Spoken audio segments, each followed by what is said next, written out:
here, as usual. I don't really need to say that on Twitch because it's a little more obvious where you are. Let's just take a quick second here and make sure we've got the quality options, which we do.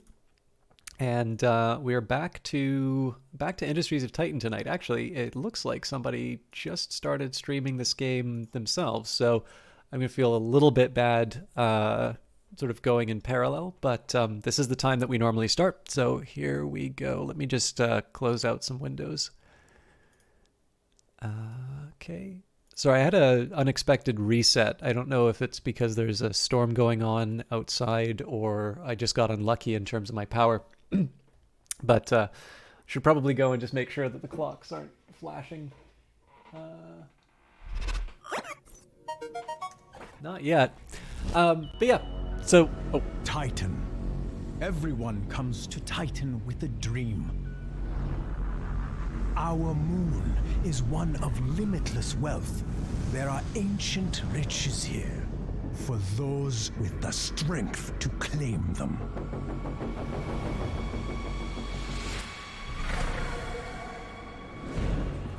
But some dreams start smaller. A better life, more dignity, more comfort.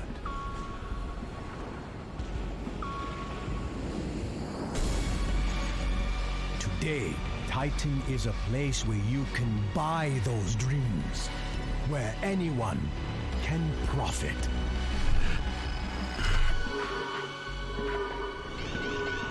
But it isn't easy.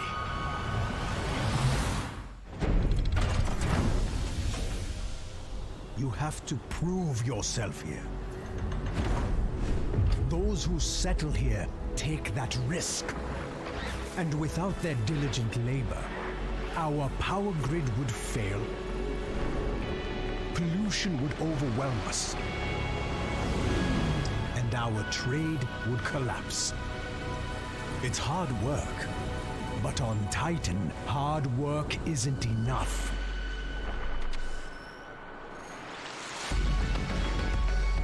The bold, the strong, those are the people Titan rewards. Those are the ones who see their dreams through. Exceptional people. Friends to the Council. That is why we're giving you this opportunity, Founder. We expect great things from you. Make sure you live up to our expectations. All right. Sorry, I spilled some tea on myself, so I was trying to quietly mop up while while the stream is going. Now I'm getting a previous version warning. I have to suspect that that is a minor update. Oh, interesting. The patch notes don't open in browser anymore. They open in another window. Sorry, I just need a second here to recover my my tabs. So this is a June 21st hotfix. No, that's not June 3rd.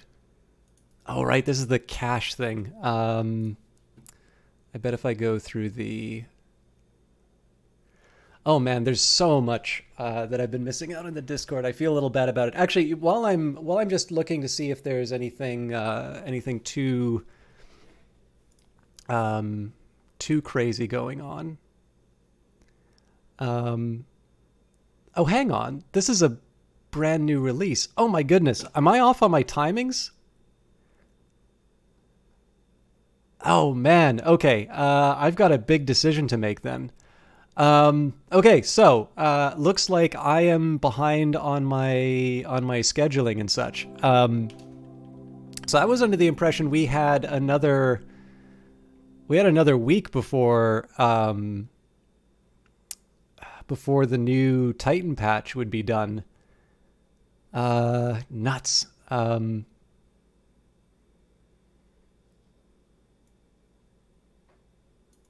Okay, I'll tell you what. I'm going to go over these patch notes really quick, and then we'll talk about where we're going because I think I got a little surprised by this. What are the normal?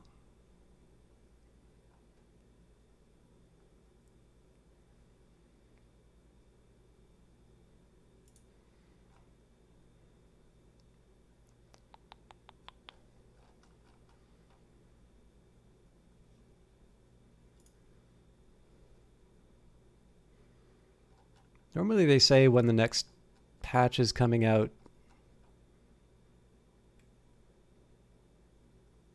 Yeah, I don't know. For some reason, I was feeling like there wasn't going to be an update here. So this might have some implications for the playthrough, but I really want to try and like do a good solid attempt um, on the run that I was doing. So I might go against regulations and try one of these fancy ones. So one thing I wanted to say was I have got a fairly large helping people get into Titan video series that I've been wanting to do. Now, if you have been waiting for data from me, if you have been waiting for a lot of things from me, I owe you all a really big apology because work has absolutely slammed me, and it is really clear that to me at least, it's very clear that I've taken on too much, and I'm trying to. People have been really good about like not giving hard deadlines for things, but I do want to be a little bit more reliable than I currently am on a lot of details. And unfortunately, that's meant, in addition to just my usual sort of trying to get things done for people work, it's also meant that some of these fairly ambitious Titan plans that I have are I'm just having some difficulty getting them off the ground. I've got more or less the framework in place for them, but there is a very practical problem of recording, which I'm running into.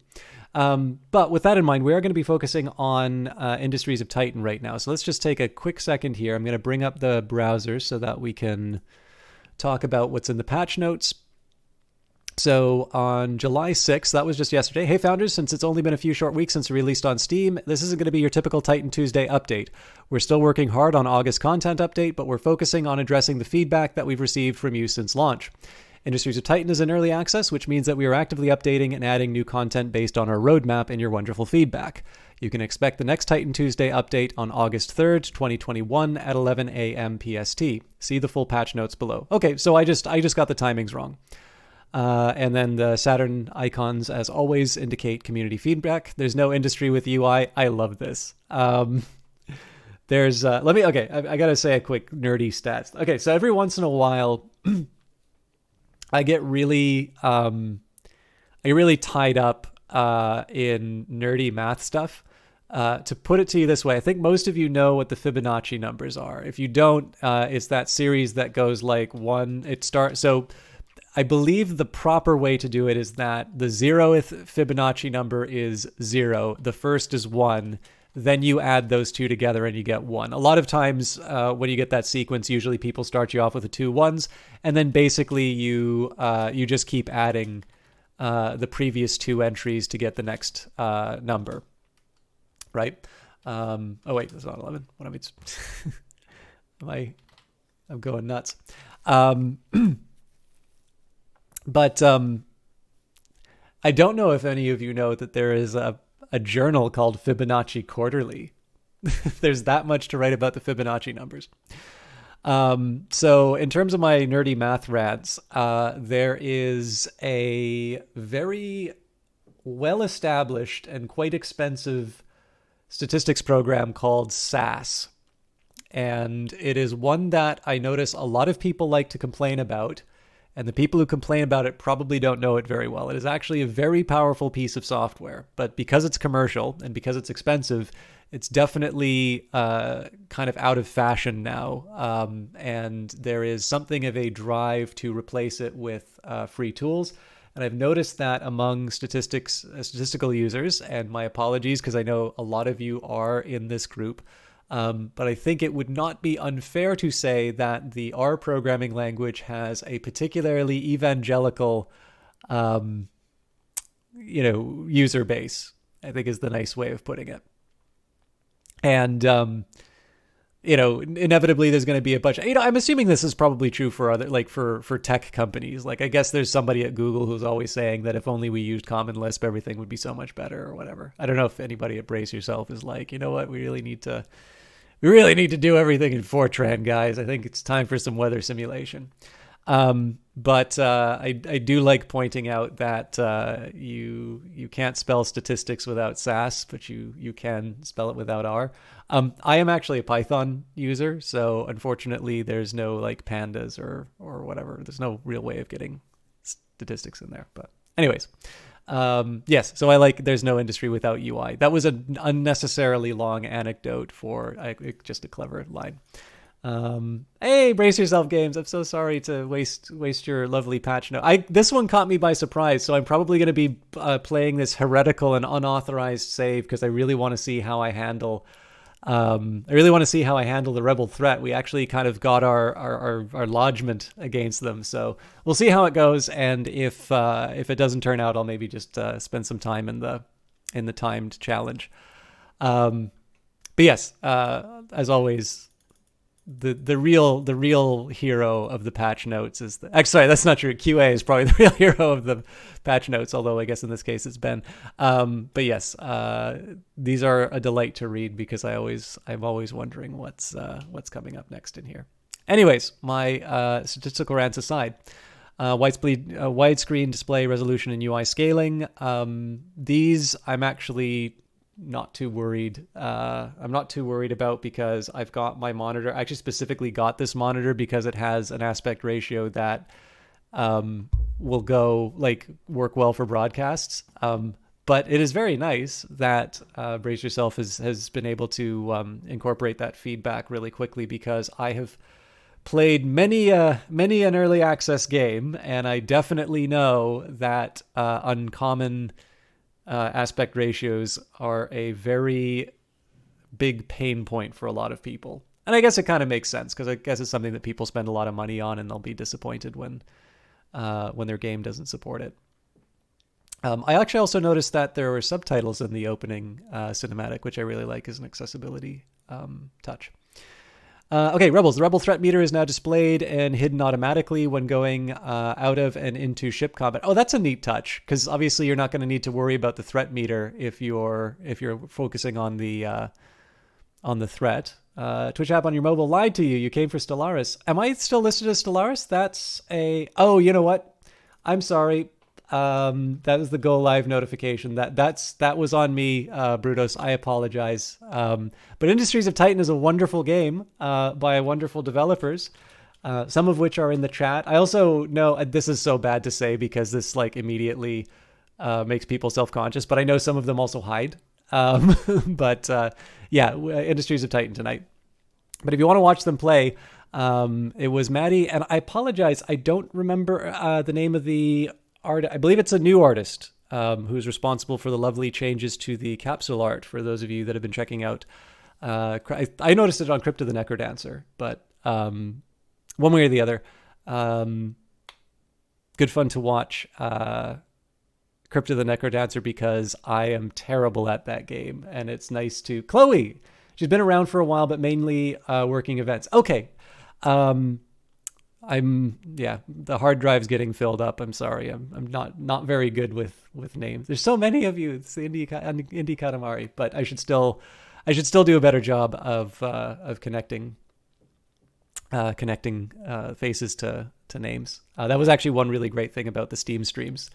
Was there so many people who I have seen on either the Discord or in the credits, and to be able to sort of make the connection is like, oh, this is the person who, who's I'm responsible for all the lovely things that I get to see and how much sense all the menus make and so on. So you'll be quizzing on all 35 of the staff later. Well, the real scary thing is to do the credits because my pronunciation is atrocious and I feel so bad because names are obviously really important things. And I don't even get close half of the time. So, In any case, this is a smart choice because obviously you're not going to care about the rebel threat meter while you're busy navigating navigating your ship combat. Added dock ship information in the shipyard UI panel. Rearranged the ship UI panel to display the health of the ship without requiring a scroll. Did it? I never noticed. Added a repair ship button to the shipyard UI panel. Oh, really? Were people asking for that? Change the order of action buttons on the ship construction panel. I think I'll probably know what that means when I see it. Zethane or Zethane and fuel. Added Zethane level to crack UI panel. Change Zethane depleted flag to an error instead of a warning.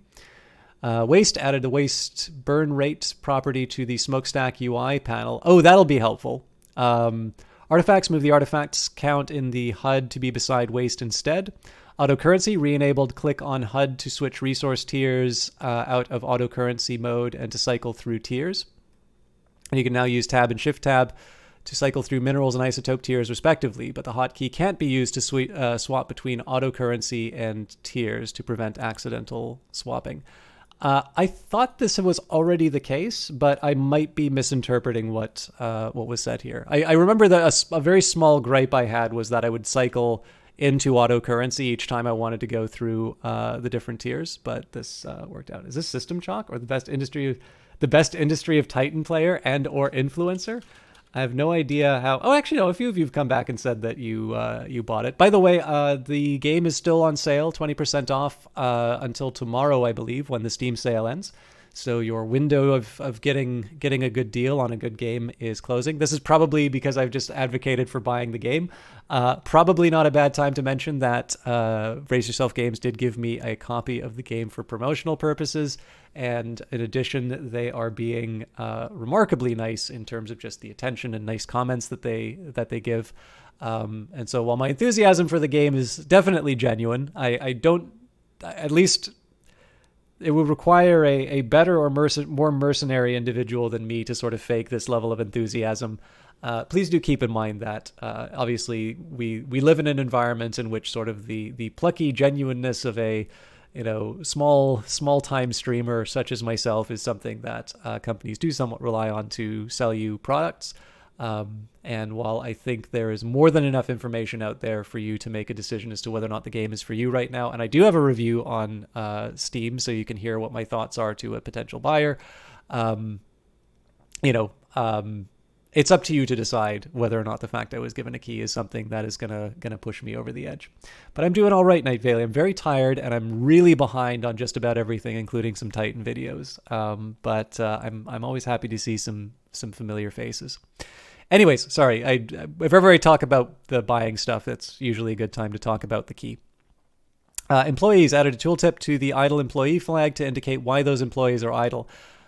I think this is actually a really great touch for two reasons. One thing that I've really liked is the small tutorial video that I did. It seems like a couple of people did notice that it felt like their employees weren't doing anything when in fact their employees were overwhelmed. So their employees were constantly working. They just weren't working on the things they wanted them to. But I actually also like this because I have a feeling that this is also going to improve the quality of feedback that Brace Yourself gets. Because if you're able to find inside of the game why that employee isn't doing anything, you're probably going to feel a little bit less inclined to report a bug, unless it is genuinely behavior that you weren't expecting. And of course, it's important to remember, right? Like Brace Yourself they're not like Ubisoft. They don't have thousands of employees to deploy on a game, to polish it to a shining gem. If anything, I am astonished at how much they manage to cram in every month in terms of these patches. So the idea of being able to give quality information and to sort of parse through it, I think is good. So this is what I'm excited about as somebody who's already very invested in the game, because I think this is going to result in us getting a better game over time. Basically, that month is going to be used more efficiently to give us cool new things. Transport Hub removed a useless stat on the Transport Hub. Travel range is limitless. I wonder if this implies that at some point there was a travel range for the Transport Hub, but I'll be honest with you, I never noticed travel range, so probably just as well they got rid of it. Indoors, removed overlay icons that do not apply from the interior view. Just fueling around. Fuel turbines now require an employee to operate. Okay. If you're loading a save file from before this change, we add employees to your turbines on load, so your entire city won't go offline when you start playing again. There did used to be a travel range. Okay, cool. This change makes so much sense, and I feel so bad about it. Advisor Revisor updated our tutorial to more clearly explain how Zethane works. We do not have voiceover for this step now, so the auto advance feature will not work, and you will have to manually click through to read the tutorial. Sorry, we are still waiting on translation for other languages. This will come soon in a hotfix. Also allowed players to phone advisors sooner to access the Admiral's shipbuilding tutorial. Adjusted some VO to better match the text. Cool. I'm actually, the one thing that I still don't quite understand, and I think this is just because I haven't sat down with a spreadsheet and actually logged it, and I'm not going to do this on a stream. I'm still trying to figure out exactly how to parse the TFEF factor. So I know that basically it's a higher value, like the higher the value, the more of the Zethane it extracts. But I've been trying to turn that into numbers. Like mostly I've been dealing with heuristics right now. I haven't been able to find, just kind of doing quick math in my head, like, to go from a percentage saturation of Zethane and like multiply that by the TFEF. So like get some fraction of that to turn that into like a fuel number. And I suspect that's probably intentional, that I don't 100% know how it works. And obviously the old way of saying that your fuel fabricator would produce like 5 fuel is wrong, because it's a variable amount based on the amount of Zethane in the atmosphere. But I haven't actually been able to like sit down and say, it's like, okay, so for like an average amount, if the map is covered in like 30% Zethane or something like that, I wouldn't be able to actually tell you how many fuel extractors I would need. Okay, the name game. You can now rename any building in the game, not just factories, HQ, shipyards, and command centers. Okay, well, we know what we're renaming everything, but only when I don't want to read the labels on things. Shield of Approval. Updated the radius of the automatic shield. It now covers all the tiles it should cover. To map it all off. Man, you guys are doing really well on the titles today. Remove the fixed rectangle focus and replaced a dynamic box that scales based on the 4 angles of the camera view, and prevented the camera box from panning too far off the side of the mini-map to keep players from accidentally edge-scrolling to the edges of the map and not realizing what happened. Funny thing. Intro cinematic, added subtitles. Hey, there it is. English to our intro cinematic. Sorry, we're still waiting on translation for other languages. I got to see what the funny thing is. We actually are turning a bug into a feature here with those tile renamings. Oh, really? I didn't realize that you could rename, because I've definitely wanted to rename a couple of buildings into into just silly names for things. But I didn't feel hard done by about it. But that's really neat. Added support to try and solve audio from the intro cutscene not being canceled when players with lower spec machines were launching the game. Well, obviously the answer is just tell them to buy an elite gaming rig, right? Turns out we accidentally let it slip by that instead of only renaming buildings, you can literally rename any tile now. And you like that so much we're keeping it? Oh God. Okay. I am gonna have so much fun with that. Sorry, I totally misunderstood. Like it's tile. Sorry, you said tile, and I was thinking building. This is gonna be wonderful. Except the council hall and the spaceport. Fair enough. You can't have those subversive names in the council hall and the spaceport. To improve stability, we have removed the in-game patch notes display in favor of linking our website. Okay, clicking on this button will now open the browser. So I commented on that earlier, but now this explains why. I wonder if this was, when it says stability, I like, is it the case that something was crashing? Sorry, I shouldn't be making people work while they're in chat. I was wondering if this was due to the it taking down the game, or if it was the fact that there was that weird caching bug where I wouldn't be able to get the most up-to-date patch notes because of whatever browser was being used inside. Either way, I mean, obviously seeing the patch notes in browser is not like the that's not the feature that I tell everybody to buy the game for. So I'm totally fine reading them this way. Added a link to our newsletter on the main menu. Hardcore mode now turns off when you return to the main menu if it was toggled on previously.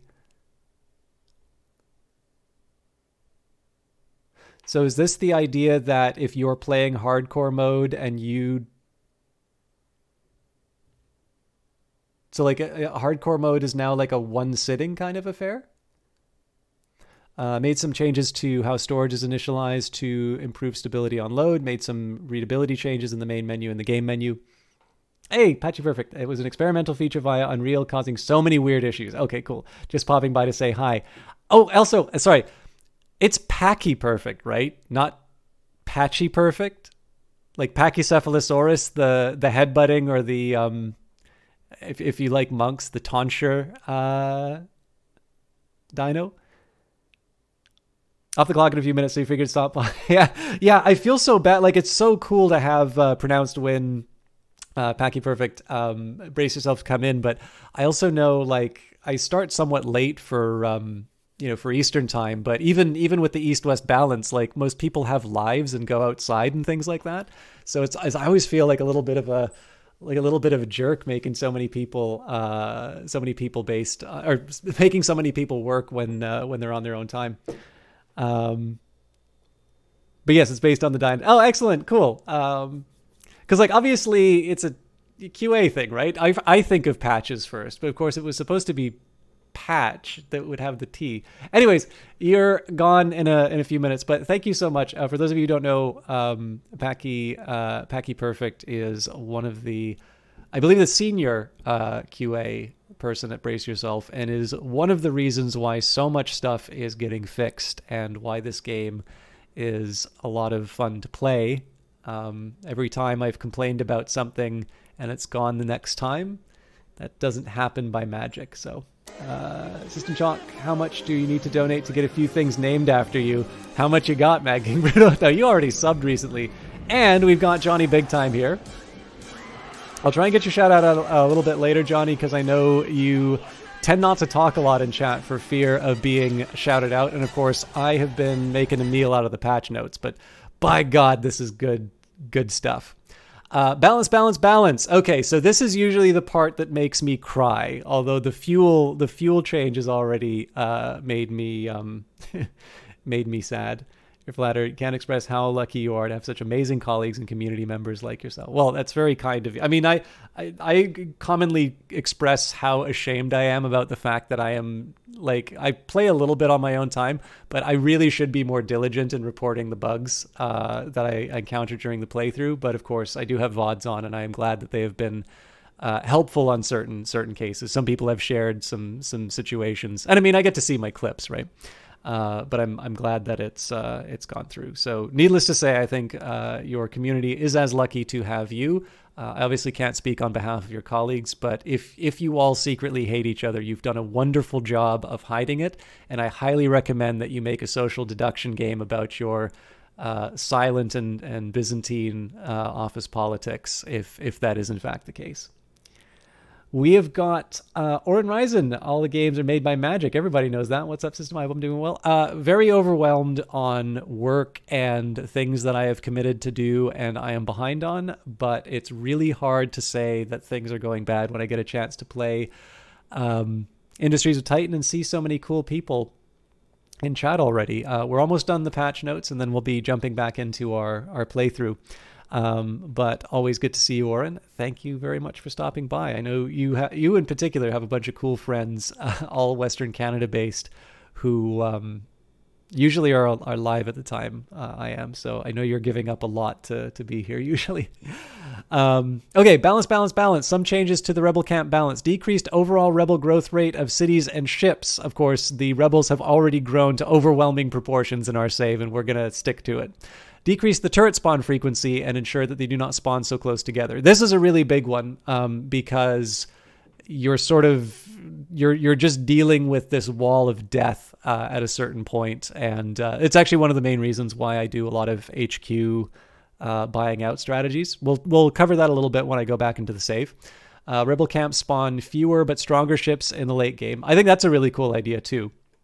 Definitely gives you a reason to be growing. So one of the challenges with having things go back to credits is that there's sometimes a certain point where you feel like credits don't matter anymore. And of course, because you have so many ship hulls and those ship hulls can be expensive, that impulse is lower than what it used to be.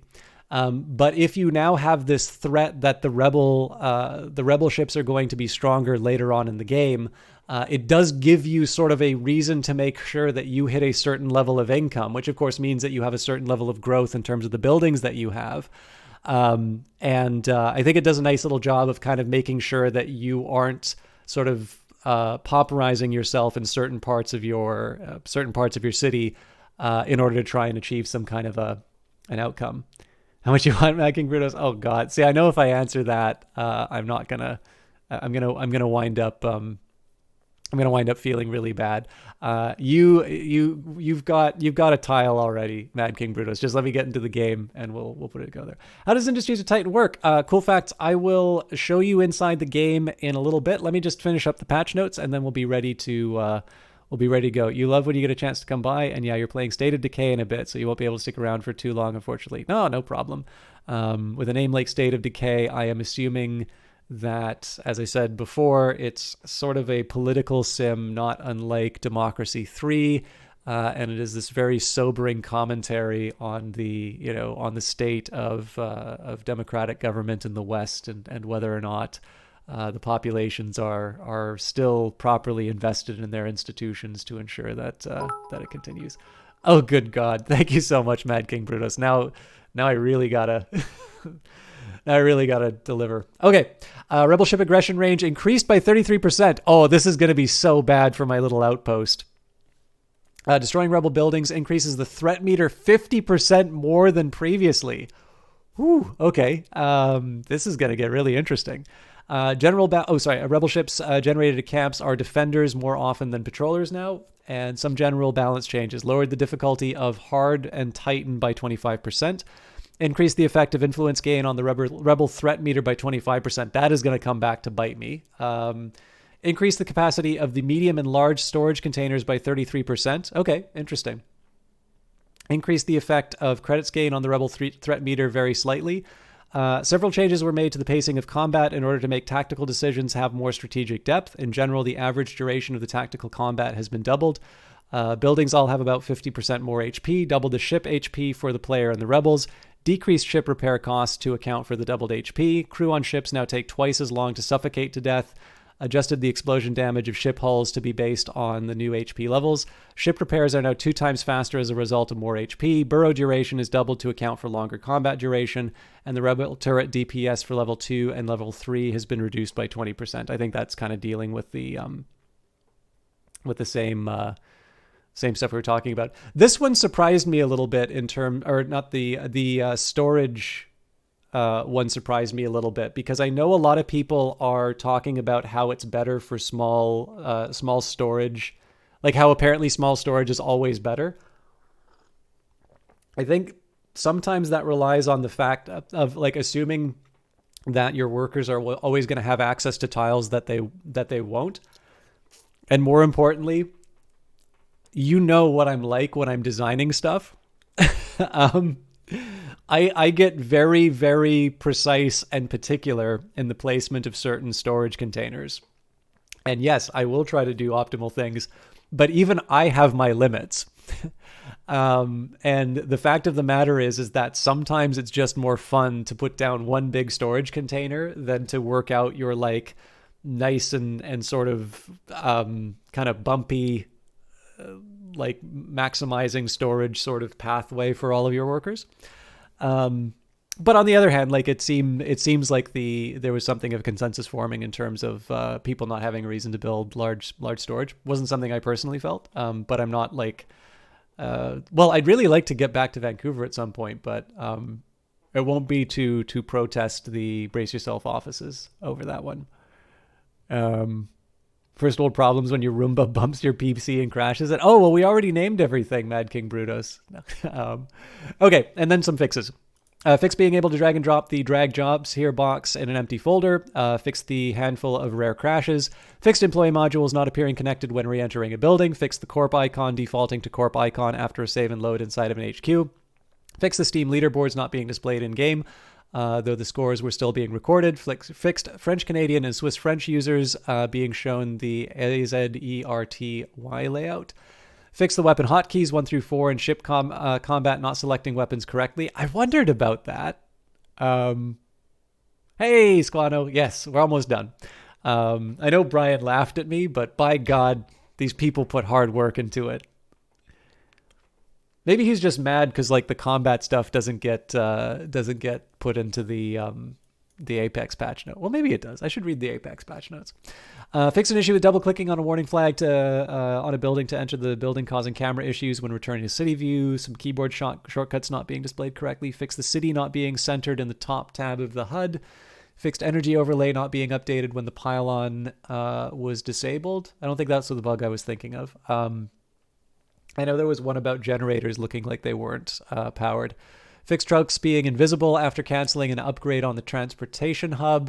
Max ship speed not being displayed correctly on the ship UI panels. Fix the shipyard not being displayed as unplaceable if it hovered over tiles the player didn't have enough influence to purchase. Fixed employees getting stuck in the shipyard when trying to pick up resources from a dismantled ship. This fix is backwards compatible. Attempted fixes at a handful of unreproduced crashes. Fixed the road network not refreshing correctly when a building finished connecting or upgrading, causing issues with truck access to newly connected or upgraded buildings.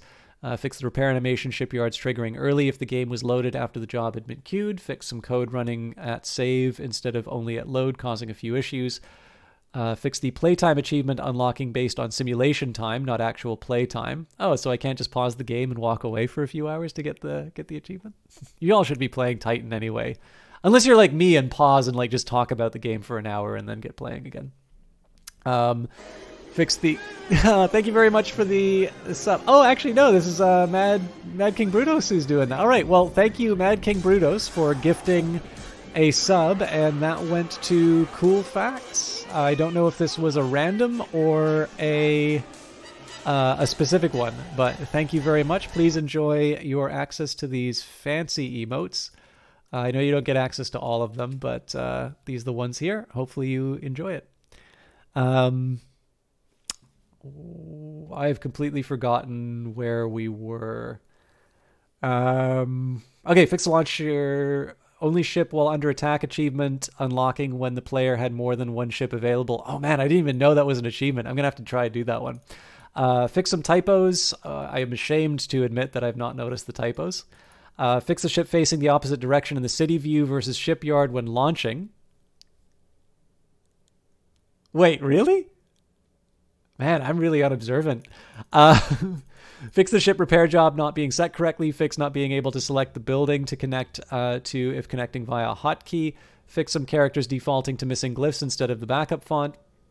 Fix the energy plant not being visually re-enabled correctly after changing the state. This is the one I was talking about earlier.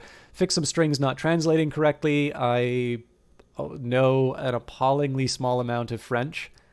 Oh, here's the question. Is there Latin localization? Because I'm actually probably going to learn Latin before I learn French. So, you know, in case you really want Julius Caesar to play your game or something like that. Typos are mainly in the achievements. Okay, cool. Fix the advisor tutorial set. Well, actually, I guess Sir Karma is from France, so I should probably, in addition to being like a Canadian, and I used to live in New West, which is I think the largest concentration of francophones outside of like Ontario and Quebec.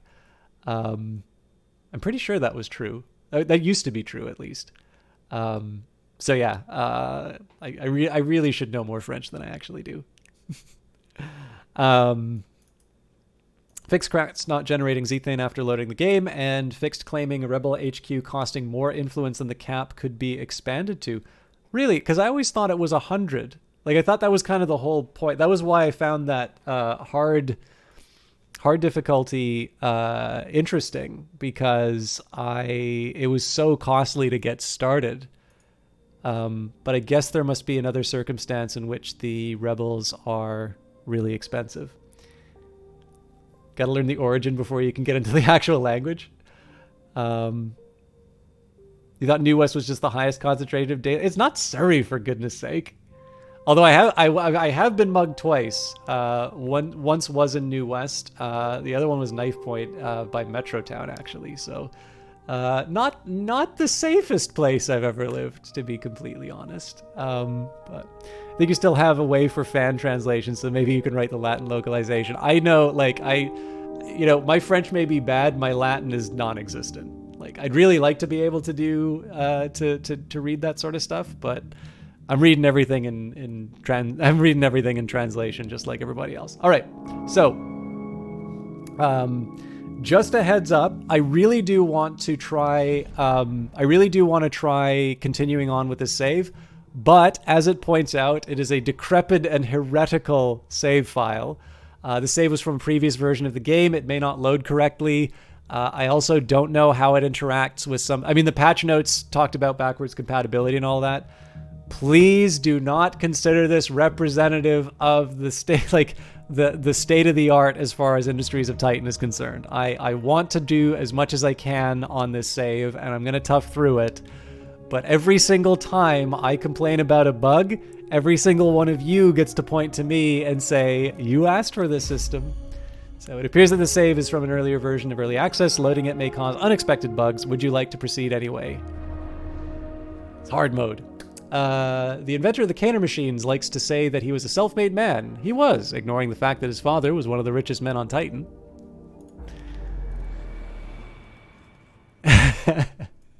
Oh yes, and we did shout out both, I did do the shout out command for Johnny Big Time and Night Valian, but Night Valian got through his Yakuza series, is now on Metroid Prime 3, soft-voiced Brazilian to lull you to sleep after my stream. And Johnny Big Time is I won't say enjoying a hiatus from streaming, but is a very active and very fun streamer to watch. He is somebody... I have a feeling something just changed in the background without me noticing.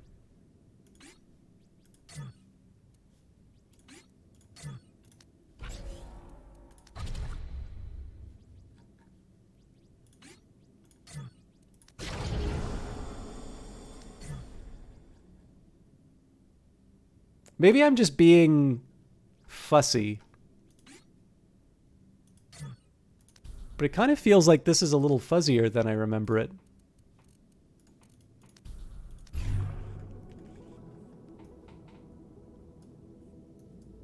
I'm probably just misremembering. But I don't know, it feels like things aren't quite as sharp as they used to be. This is, by the way, one thing this might have been fixed, but I have noticed it likes locking me to 720. Or maybe it's because I've got the 200 resolution scale, so if I did the 100...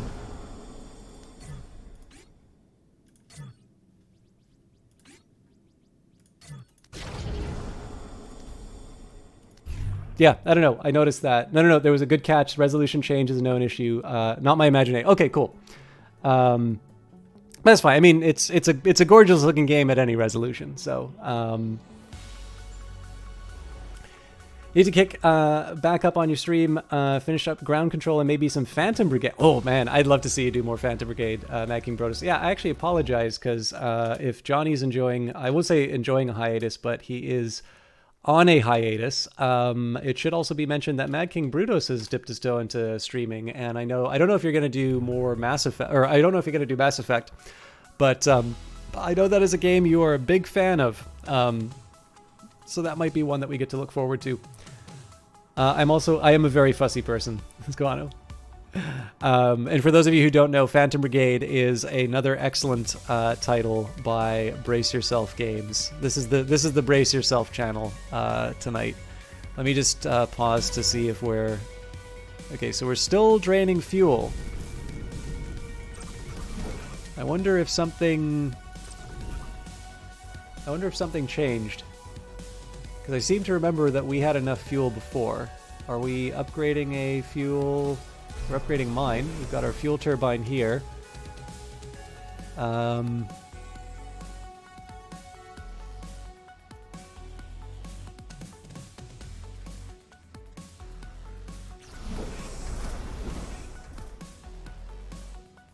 Is Industries a decent, Titan a decent game? Good question, Cool Facts. I think it's great. So as I mentioned before, I was given a key for it when it was in early access on the Epic Store. It's now available on Steam, and it's currently 20% off as part of the Steam Summer Sale or the launch discount, however you want to look at it. So it is a hybrid strategy city builder. If you like city builders like SimCity, it might be something that you will be more into as it gets more development. One of the things is right now it is an incredibly Spartan approach to building a city, and it's a cyberpunk dystopia, right? So that's, I think, part of this is very on brand. But what I mean by this is that where in something like City Skylines you might build a big beautiful campus, let's say, to show and it's just something that you put in there to look beautiful. Generally, the buildings that you're going to build in Industries of Titan have a specific commercial purpose. Now, this Population Sim 2.0 is still forthcoming. That's something that, with later support in the game, you're going to have things like food and sort of kind of entertainment districts and all of that. And so that's going to mean some more variety in terms of the buildings. And as a result, that's going to mean that you probably are going to be a little bit more expressive inside of your city. And that's certainly not to say that you can't do that right now. But it's a really good early access, again, hybrid city builder strategy game. The main point right now is to take out the rebel camps before they overwhelm you with their numbers, and generally just make as much money and be as horrible of a person as you can. At least that's the satisfaction I get out of the game. I think it's an excellent game, but the better thing to ask would be if you have any specifics based on things that you see me doing inside the game. If you're wondering sort of what the deal is or why I took a certain action, that might be a way that I can sort of live out the example of why I think it's a good game, rather than just sort of saying because the developer is in the chat, I gotta say nice things about it. Although I've never felt compelled to say anything that I wouldn't say otherwise. Would the game need the workers available for automatic assignment mentioned in the patch notes? Are you talking about why my fuel is so low? I think they said that they automatically assign the workers to the fuel turbines. However, I've got 1, 2, 3, 4, which means I've got 4 fewer workers to run around with. Aha. Oh yes, that's right. Okay, no, I remember exactly how this all went now. I turned this thing off because it's just not doing anything useful right now. Okay, so let's talk a little bit about I know we're finally getting into the gameplay. Let's talk a little bit about what the plan is. So one of the reasons why I did what I did in this playthrough, we're playing a hard start, and we are we're doing sort of the ruthless. I can never remember the name of this start now. You get lots of resources and there's lots of rebel camp start. And this is because when they introduced the change to influence, there was a really neat touch which was added, which is every time you destroy a rebel camp, you will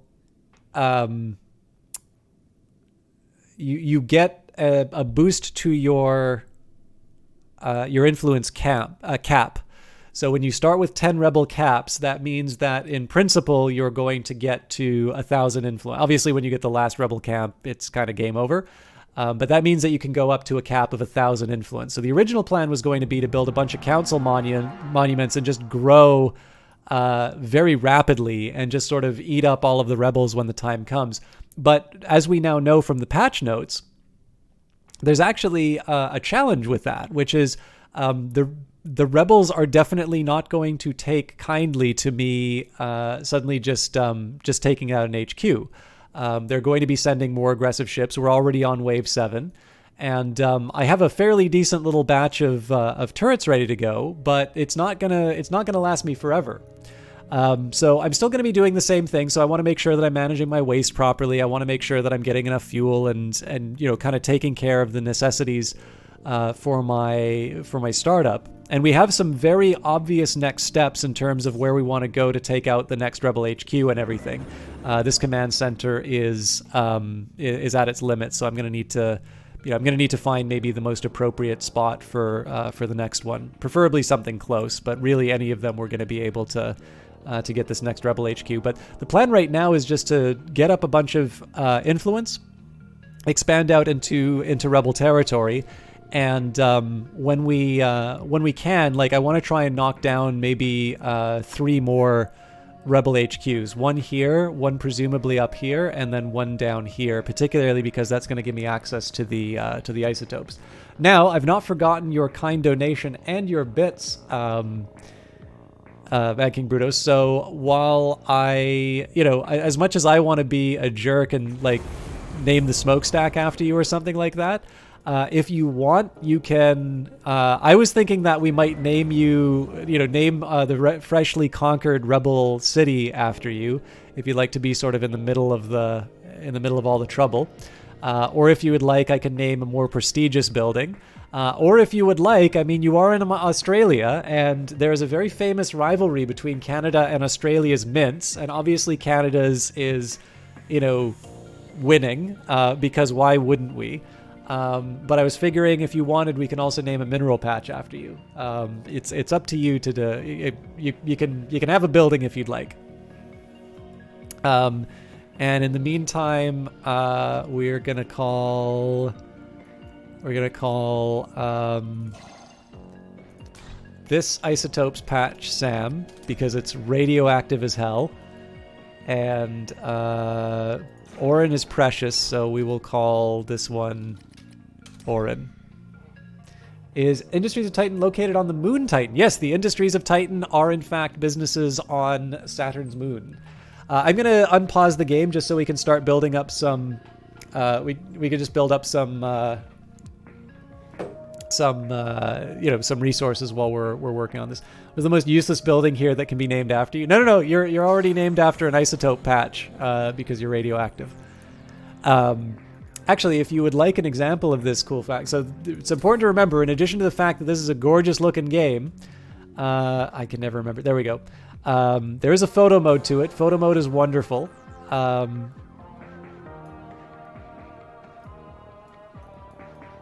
I go? I feel like I might be able to go a little lower than I was last time. Let's take the field of view out. There's Titan. I remember it looking a little different last time, but this might be because it's the middle of the day. But yeah, there's Saturn's rings. Did I call it Titan? We're on Titan. If you can see Titan in the photo, you've gone to the wrong place, and please ask the spacefarers to put you back. No, this game is not set in a dome. There's people out and walking about.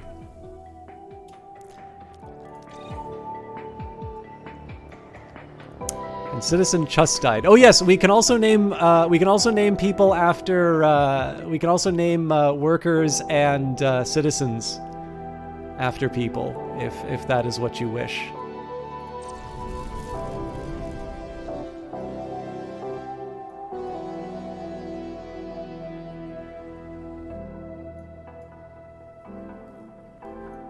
Yeah, Titan is a handsome-looking game. More detailed than what you were expecting. So if you really like the art style, it cannot be said enough. The art. This is actually the first game for the. This is the first game for the artist. It is a gentleman who goes by Sir Karma on Twitter. And it's sort of based on a bunch of really popular voxel art that they put online way back in ye old days. And yeah, it speaks for itself. It would be wrong of me to say that, Titan sells itself on its art. The art is wonderful, and they certainly deserve all the credit in the world. What happened to my pollution? There's it's a tragedy that's happening right now. It's very hard to say that people are not reacting to the very distinct art style, for sure. But yeah, it's worth mentioning. It's the first game for the person largely responsible for the visual style. I hope I'm not doing doing a disservice to. Obviously, there's more than one person working on the art for the game, but definitely this voxel style that everybody's really and rightfully impressed by is the product of some very very clever work in a tool called Magic of Voxel by somebody who effectively is making their first game.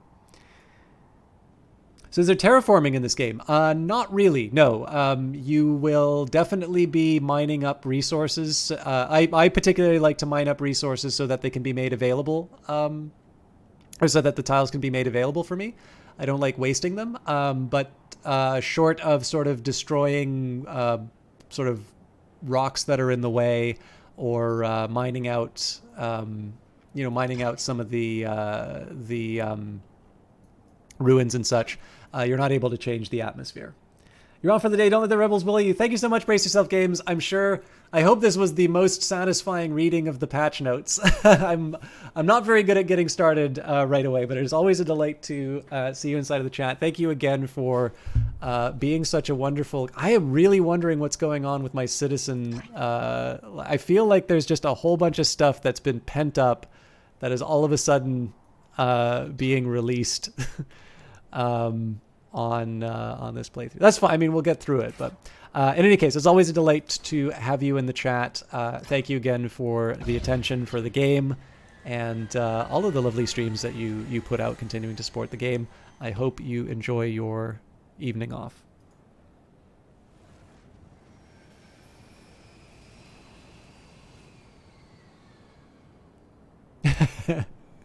This will be my new actually, one thing I should maybe do, so it's no secret that the YouTube channel is getting a little more popular now, and I actually don't think it would be a terrible idea if I do start doing some more regular Industries of Titan content. It might be a good idea to actually just do sort of like a standalone video for some of the patch notes, and that way, people who just want to see the gameplay will be able to see the gameplay, but people who want to know about how the game is being shaped over time, they're still going to be able to access that information without without too much fuss. I don't know what you people think of that, but if you have any thoughts, I'd be happy to. Can you go to other moons on Saturn? No. What you do, I should maybe explain what's going on here. So we've got here the L22 Reynard. So influence is an actual currency on Titan. Everything runs through this organization known as the Council, and you do in fact have a currency called influence, with which you can influence what happens on Titan. And in this case, we're redirecting ships that were for other destinations towards our startup so that we can get some citizens who apparently are dropping like flies. So the lack of stabilizers on the Reynard make every docking a nauseating ordeal. Well, they can throw up in our territory and we'll turn some of them into workers so they can clean it all up. Next, we've got the Kepler Short Range. Thousands of Keplers fly between Titan and the Belt every week. Station hands often make a game out of Kepler counting. So there's another 6 citizens to add to our group. So yeah, right now everything's limited to Titan. It's a 64 by 64 grid. I was gonna say that I could name some people after. Name some citizens after people in chat, but I feel like you're going to be short for this world off of that. Melee Mage, thank you very much for the host. And Mad King Brutus, I can change this later if you want, but I'm going to call this Brutus Town.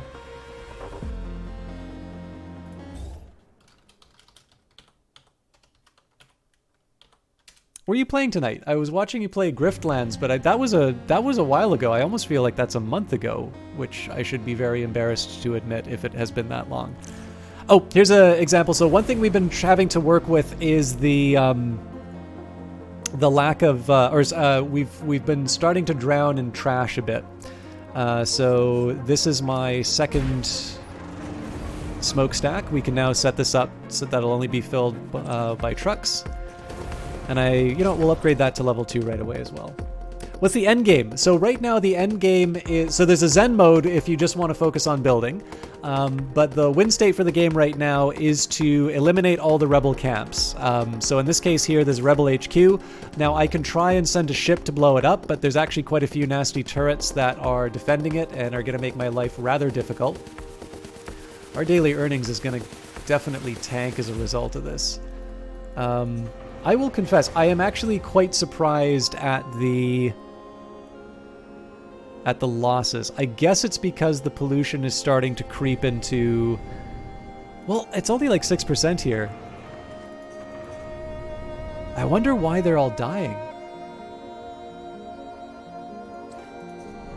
I will upgrade the fan. That seems to be one way that I can get around that, but...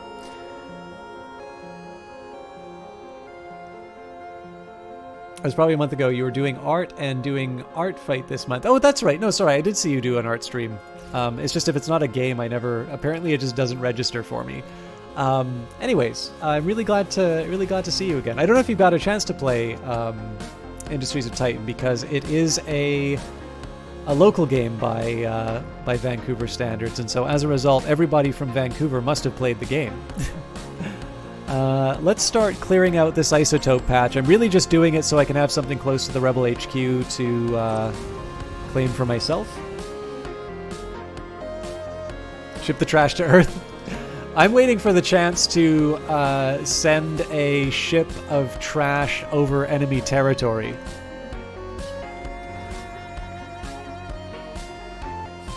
And I'm assuming it is both Melee Mage and Squano know each other already.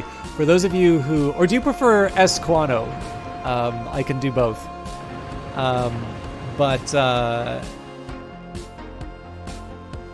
Oh, there's those stronger ships coming into play. So I want to see if we can actually handle these things on our own. For those of you wondering why everybody seems to know each other in this stream, there is a bar that used to be around in Vancouver called EXP, and it's sort of run by a mutual friend of all of ours. And while I don't know if I've ever had the pleasure / misfortune of meeting Esquano in person, I do know that he has been a big supporter of the person who ran it and continues to be. And so a lot of people who I know either through Twitch or through just kind of Vancouver people, I've either met through that place or at least are familiar with it.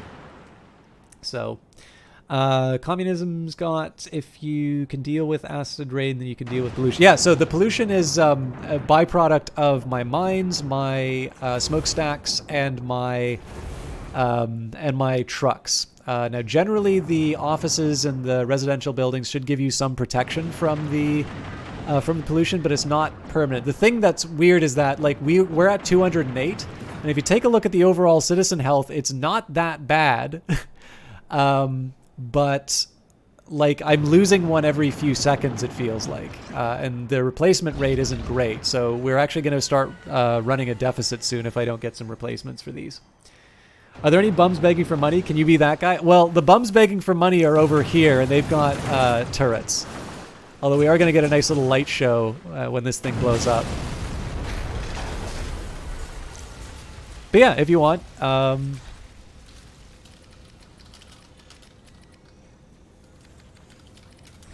There's Johnny's bum camp. I am being like super mean to Esquano, but he's actually definitely a very stand-up guy. Like I said, very supportive, not just of Brian on the Rocks, but also Static Saturn. Now, Static Saturn, this may be because they're married. I'm not sure. Perhaps he's just really nice to people no matter what. But definitely, I like to be sassy, but there is in fact a decent person behind that account when you get to know them. Air pollution is really a bad thing. Would you need respirators either way? Yeah, well, I mean, you kind of see that you in the opening cinematic, you actually get to see somebody who sort of follows their dreams and goes to Titan, and you get to see the difference between the advertising, which looks kind of like that. Well, maybe not dark. But, you know, it definitely looks a lot better than this. Oh, hey, there's some of my old photographs. Ah, the memories. So this was somebody in the Discord was like, can you do X number of offices? I'm like, I believe not only have I done that many offices, I might still have a save that has that. So I had to make a couple of photos. I thought this one was a little clearer. And then this is the work from home pod. So how can these bums afford lasers and ships but not homes? Oh, they have homes too. They call them rebel camps now. They used to call them homeless camps. Or maybe they're rebel camps when they're level 3 and they're homeless camps when they're like lower level.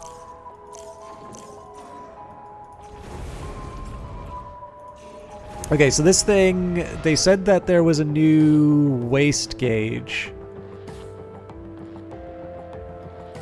I know there's definitely one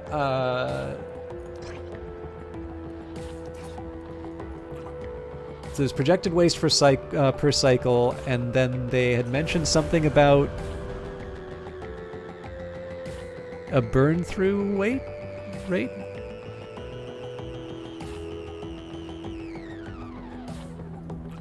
Of course, system makes a cubicle prison. Listen, oh, actually, I don't have those kicking around anymore.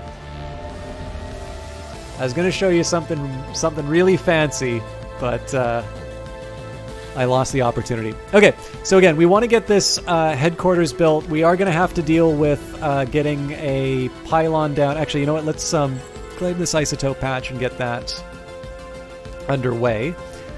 Next thing I need to think about is how I'm going to get access to more resources, because right now we're doing okay. Like, we've got our we've got our ships. You know, we're doing okay for most of the things that we need.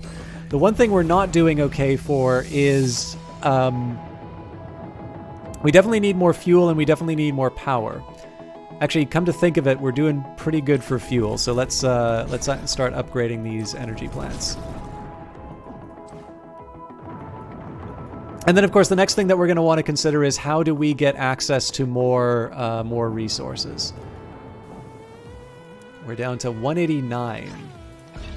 So I think there's just going to be a constant flood of new migrants in until we can find out what's going on with the pollution. There might have been some kind of a nerf to fans, or it might just be that air purifiers are more attractive now. I'm definitely kind of behind the 8 ball on this. But we'll work with what we've been given. So one of the ways I'm going to try expanding my enterprise here is I'm going to try and avoid interacting with the rebels directly. Eventually, I am going to dismantle this area for sure. But what I really want to try and do is I want to try and expand if I can, I want to try and expand my territory to take advantage of opportunities like the isotopes nodes. Like, basically, I want to be claiming things that I need rather than just arbitrarily taking additional territory from the rebels. So, for instance, we're going to upgrade Brutos Town. We have got a huge battery drain Oh, that's right, because I turned off my power plants. Well, for starters, let's turn off the defense turrets. And we can turn off some of the conversion centers because we don't need those right now.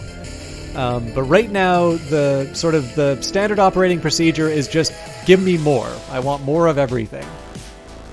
The soundtrack is fantastic. This is Danny Baranowski who worked on it. Oh, Johnny wants to be a turret instead. Okay. Does anybody want to be a rebel camp?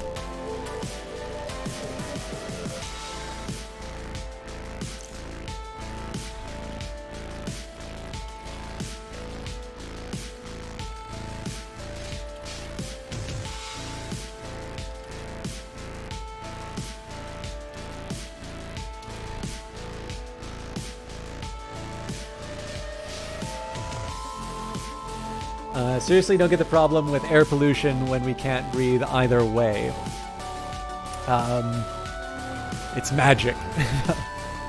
Is this rebel camp getting an eye? Yes, the rebel camp will eventually be scheduled for demolition.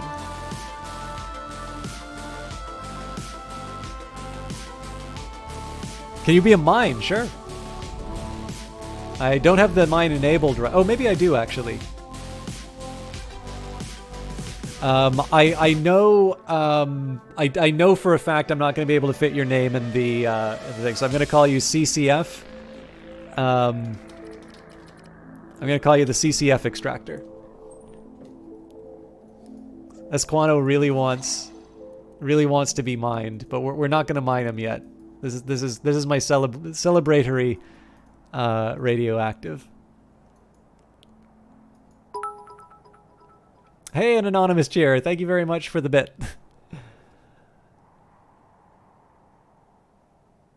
Oh, so Mad King Brutus is going to take ownership over all the rebels. How many of you want to be working for Mad King Brutus? Like, I don't think we get to talk to Bahar. I don't think we're allowed to call Bahar on the phone. I have a feeling the council would probably be annoyed by that. But yeah, so I've currently called this Brutos Town. But do you actually want to be named after the HQ that I'm about to destroy? Or would you like both? Are you like a double agent? Do you get paid for the work? Of course not. I'm having trouble enough paying my existing workers. Speaking of. Let's go for the level 3 smokestack right away. I can probably afford... You know what? Let's... Yeah, I need more isotope. The worry that I have right now is 94 workers are cool and all.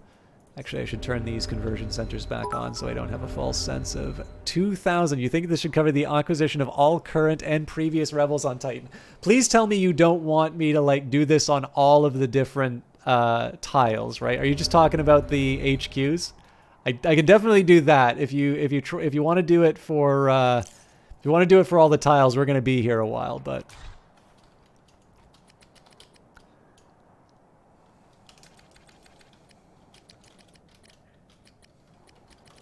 This will be the Betrayer Brutos HQ.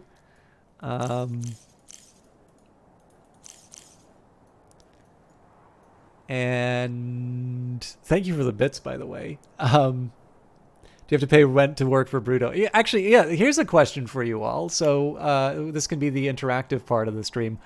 How do you think it works in the like how do they decide who does the crummy jobs among the rebels? Is it like a consensus thing? Do they still make people do crummy jobs in the rebel? Oh man, we better get these things up and running right away. The rebels are about to attack.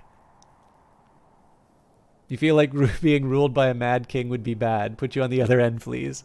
All right, so let's call this. We've already got the CCF extractor. Well, if you would like, you can be mined by the CCF extractor. Ed Baver, or if you would like, we can set you up in a nice.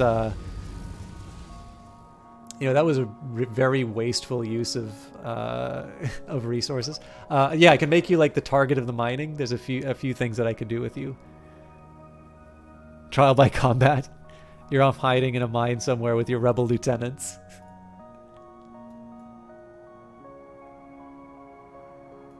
Let's do the call to arms. I think we should probably get in position before things get too dire. But yeah, I definitely need to get some more... Nope, the attack is already underway.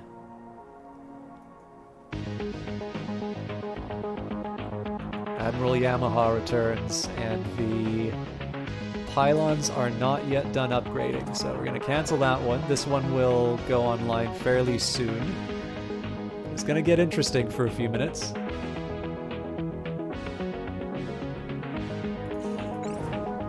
The Dog of Hope.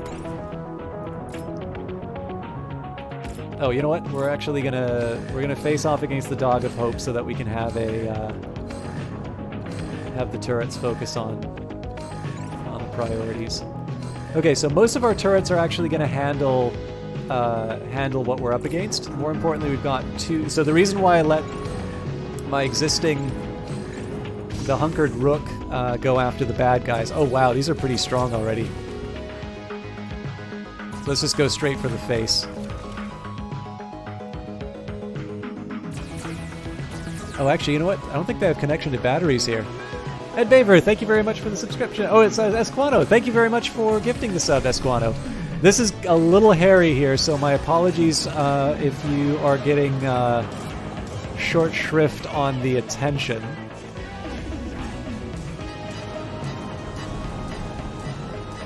Let's get some more bodies in the mine. Oh! No! Burrow! It's gonna be too late for this one, I think.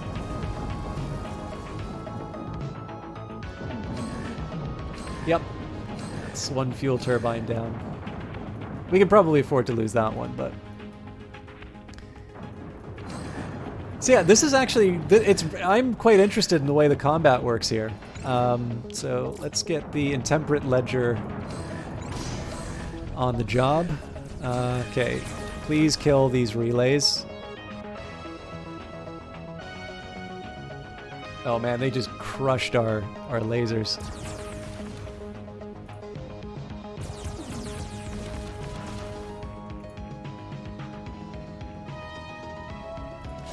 Okay, well honestly at this point we just need to let the turrets do their thing.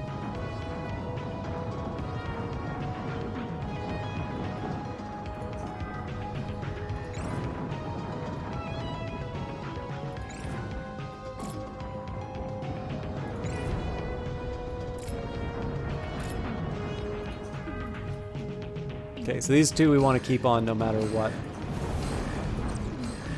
Unfortunately, I did let this one get away.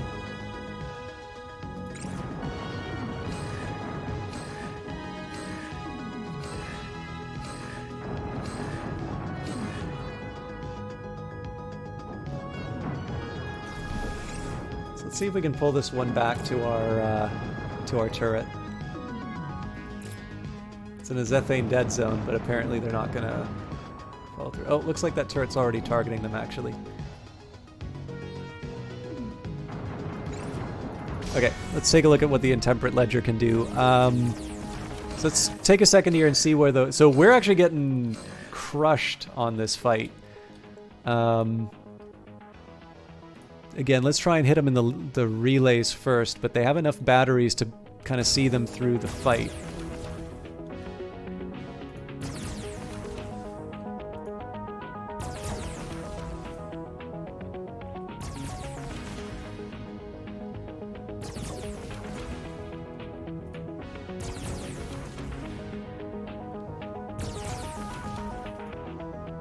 So for those of you that liked FTL, your time has come.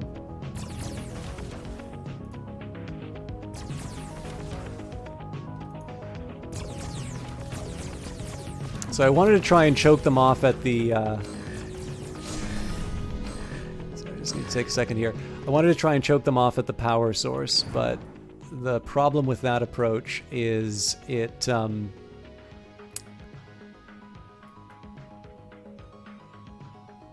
They have batteries, so I'm not gonna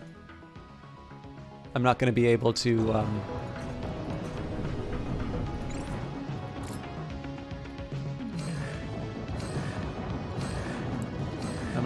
sort of take full advantage of it. Here's what we're gonna do. Let's try and pull this back.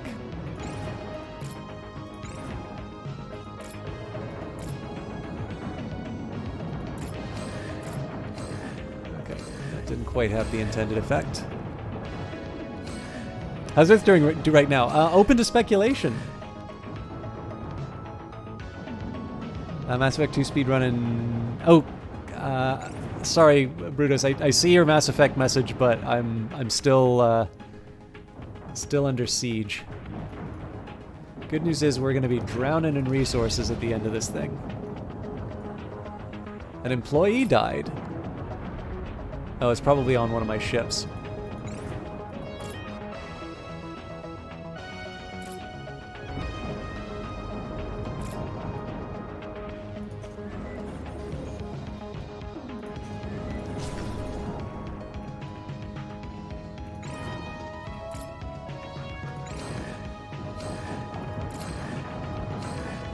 Okay, so they're caught in the crossfire here. Okay, so why are... Okay, they're going into ship shape. So we definitely needed to earn our win here. I should keep that in mind for future attacks.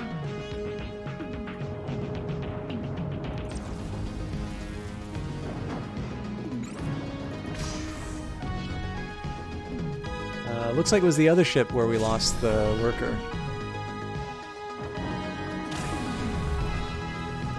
One can be a mad king but still care about their son.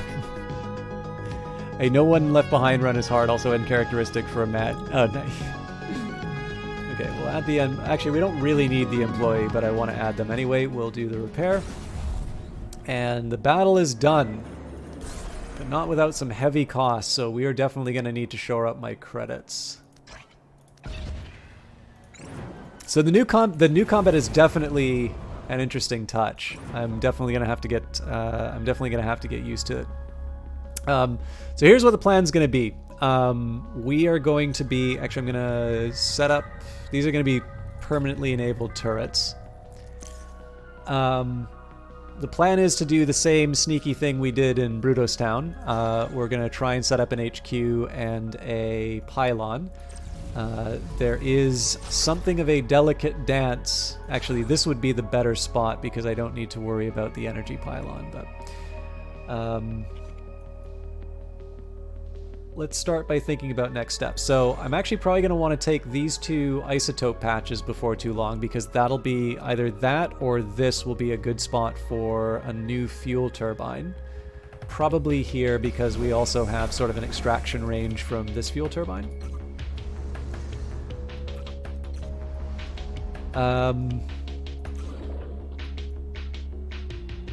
Let's think about roadways. So notice we're going past 100 influence now. That's because we've cleared out that rebel HQ. We've got 3 isotopes left there, 4 isotopes left here.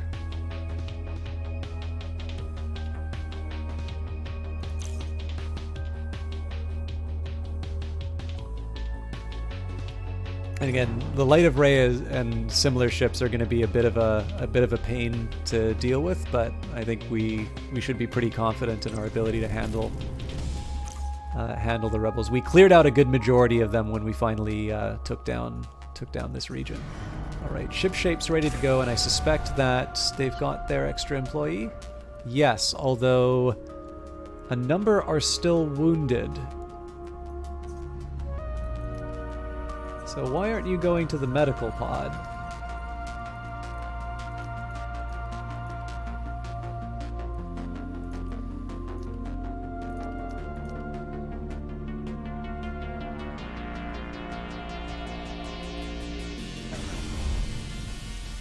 We need to get the intemperate ledger up and running too, but let's get ship shape. Ship shape.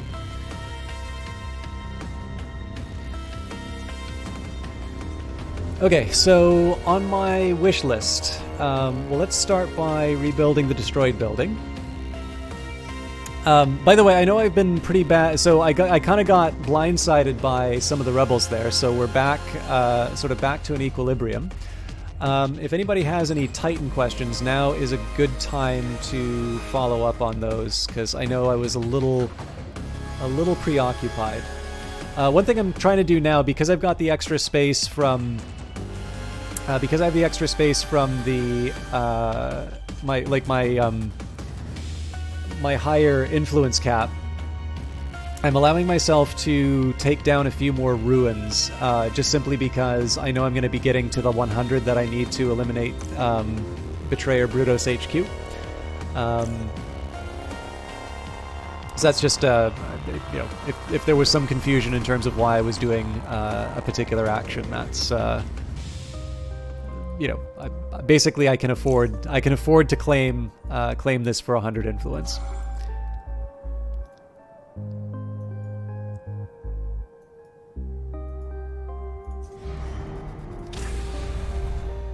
Okay, where are we? Wow, it's already 25%. Okay, so we're launching. We're at full health.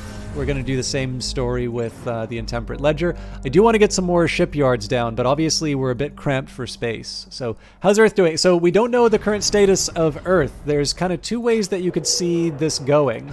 One person could say it's like, oh, if this is what it's like on other worlds, imagine how bad it must be on Earth. And I think there is some sense to that point of view. But the other point of view would be to say that actually it is the off-world, it's sort of the off-world activity that is allowing Earth to, like, this is kind of the Jeff Bezos claim, right? That Earth is going back to sort of a residential area, and that all of the industry is being moved up to sort of low gravity areas, or the ones that are not sort of specialized for habitation.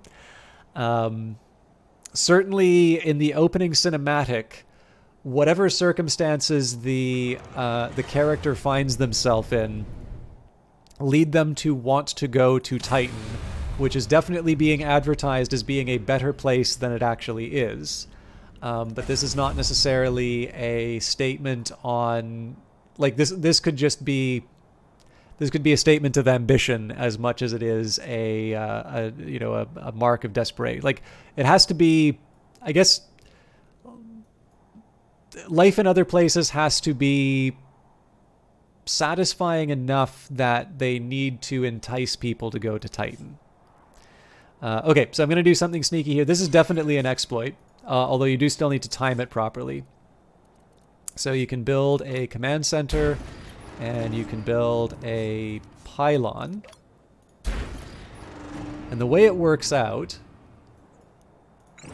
is that they're not going to attack it until it's actually built.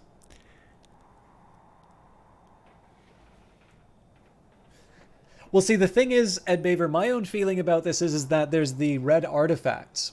And so the red artifacts are not something that you can find necessarily anywhere else. And this leads me to believe the possibility that actually, you know, Titan is attractive for very specific reasons that don't necessarily have to do with how unattractive other places are. But I mean, again, like, it's I have every reason to believe that this has been worked out. And that we'll be learning a little bit more the more we read the codex and the more that material gets added to the codex. But for the time being, you know, your guess is as good as mine on certain aspects of Titan for sure. But I mean, this is just it. Like, there's still something very cyberpunk about the idea of Earth being a place that only the super wealthy can afford to live. You know, that doesn't necessarily mean, like, that's not necessarily any better. Clearly, that's just another kind of horrible, and definitely an interesting one to think about. Let's take the time to upgrade the energy plant. I have a feeling that we're going to be needing some more before too long. Command center's coming along reasonably well. I could have avoided getting the isotopes 3. Those are still somewhat scarce. I didn't need to do that, but I'm not going to cancel the construction just to, I'm not going to cancel the construction just to save a couple of high-level isotopes. Macking Brutus, Ed Baver, if you look at the Mass Effect universe, Earth was doing great pre-ME3. It was the fact that we needed so many resources to continue to expand. And I mean, that's again, I've talked about the former CEO of Amazon a lot lately, and I don't mean to sound obsessed with him, but that is effectively that is essentially the argument that he gives for the existence of a company like Blue Origin. And what his sort of goal in terms of space travel, colonizing space, is about. That it's, you know, it's a simple economic argument that the current level of growth cannot be supported with the Earth's resources alone, and that ultimately something is going to need to be done in order to be able to achieve sort of the same levels of comfort and progress that we've gotten accustomed to, which means moving certain industry off-world. Hey, no problem, Mad King Brutus. Thank you very much for the bits and the donations. I hope you feel you got your money's worth. We're definitely going to be sending... I think there might be another Rebel HQ somewhere here that I'll get to rename after a little bit. But, you know, these things take time. This is way too early. Actually, you know what? They're going to be appearing at roughly the same time. Let's maybe try and... I might have been a bit premature, and actually the pylon is going to be the weaker of the two. I don't know. We'll see how it goes. We definitely should be able to take the command center one way or the other, though.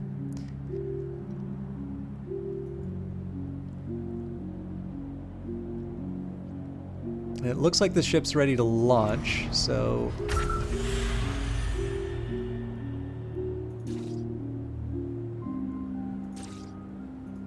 So this could not have come at a worse time. I'm actually going to pause for a second because I feel like I've lost a ship. So we have the Intemperate Ledger, but where is the other one? Oh, it's right here.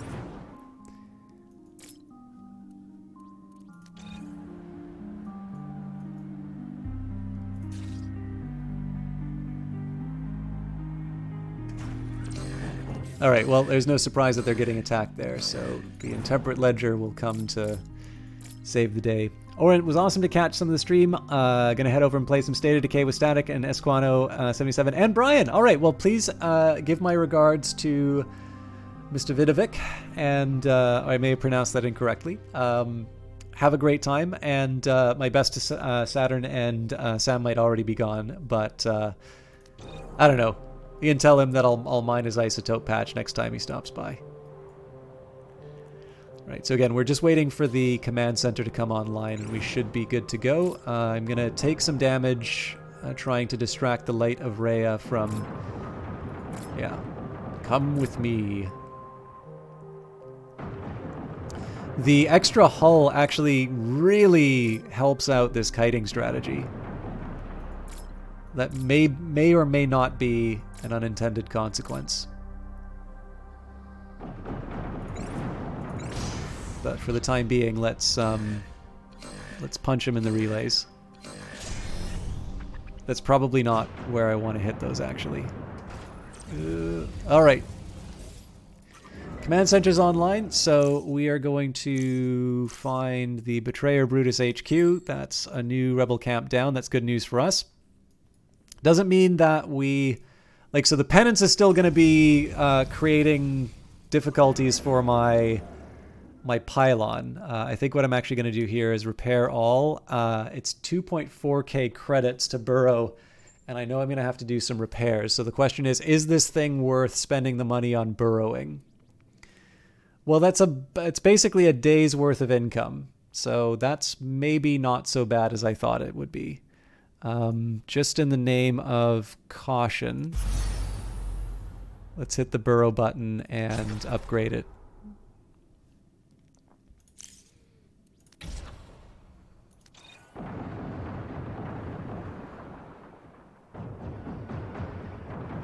Definitely. So all of these ruins are the alien ruins.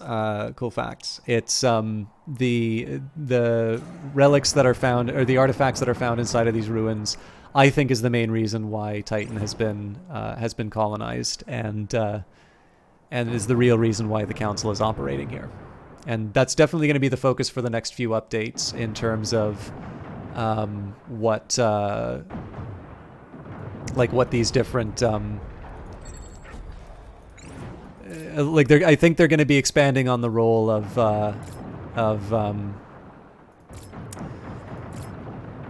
artifacts and kind of what they can do as the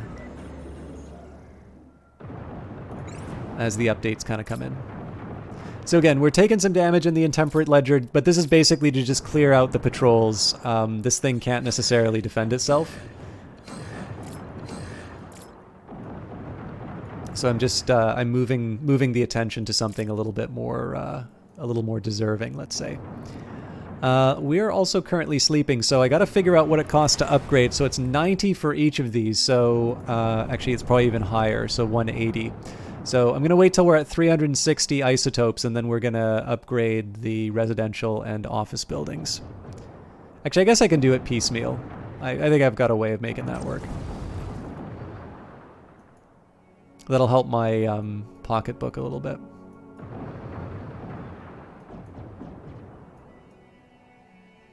But yeah, in this new patch, I'm definitely noticing the effects of the. I'm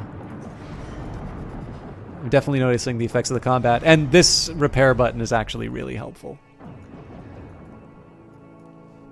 Okay, so the really cool thing here is it doesn't look like the rebels are actively trying to grab this pylon or this command center. I am going to do another upgrade because I can. And actually, while I'm at it, because it's 3 a.m., I am going to do an upgrade to the office next as well. The reason the council is on Titan could also be that it's one, if not the best place for human habitation in the solar system. You mean next to Earth, I'm assuming.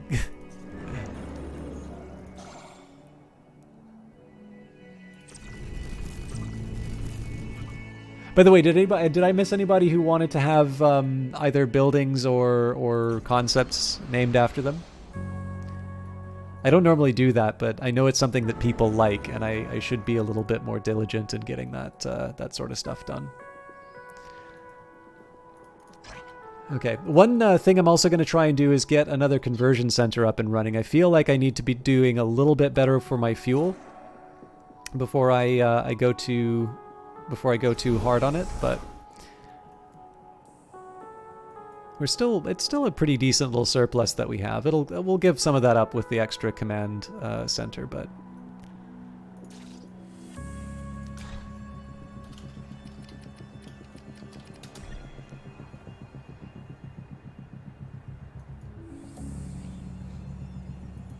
so once we get this upgrade in, we're probably going to be able to see whether or not there is a Rebel HQ in this region. Now, obviously, over time, I am going to want to start clearing out the turrets and everything. A level 3 turret's going to cost 75 influence to get rid of. So essentially, what I'm saying right now is there's a bit of a no-fly zone in some of my expansion, but I can live with that because in the end, what I care about is the sort of the acquiring resources part of the equation. Okay, so the city is no longer buried. This may or may not be a good thing because there's another. Yep, we knew that was coming. Okay, so I gotta pause. They're ready to go, but let's try and bring the little guy in so that we can get the. Yeah, this thing is not gonna survive. Nope, might have pulled it off. Oh, they're coming in too. Light of Rhea, no!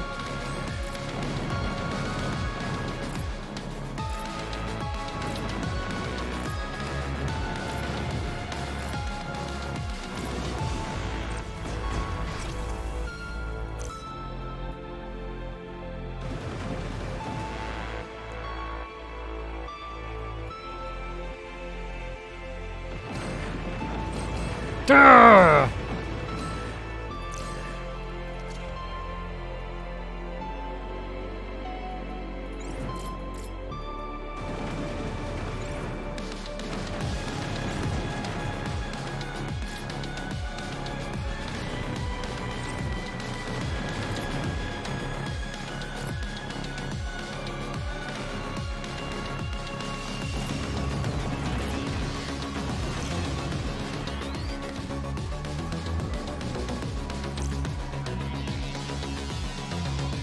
I should have paused so we could see what's going on in there. One of the reasons I want to do that is just so that I can get a clearer idea in terms of how close I am to certain HQs. If I'm close to an HQ, then it makes sense to load up the influence to 100, and if I'm not close to being able to... If I'm not close to 100, then I should take the opportunity to sort of clear out some more of the ruins.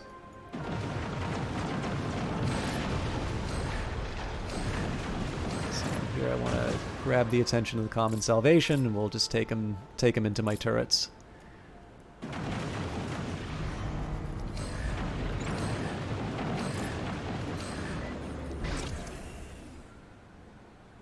Okay, so they're rebuilding that pylon. That's good news. This is now a level 3, so we'll see we'll kind of get the maximum distance on the.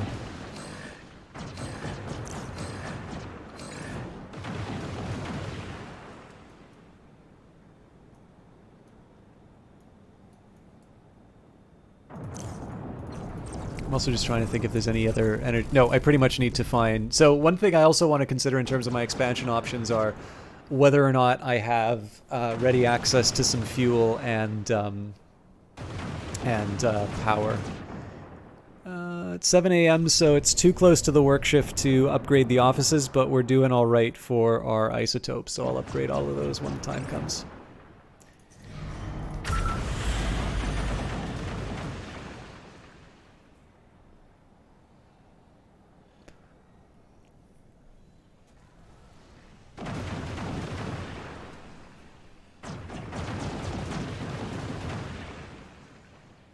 I'll sort of show you what I'm talking about as soon as the pylon comes up. I probably also should have built another shipyard. I just don't think I have... I don't think I have what it takes to get another one up in the time that I need it.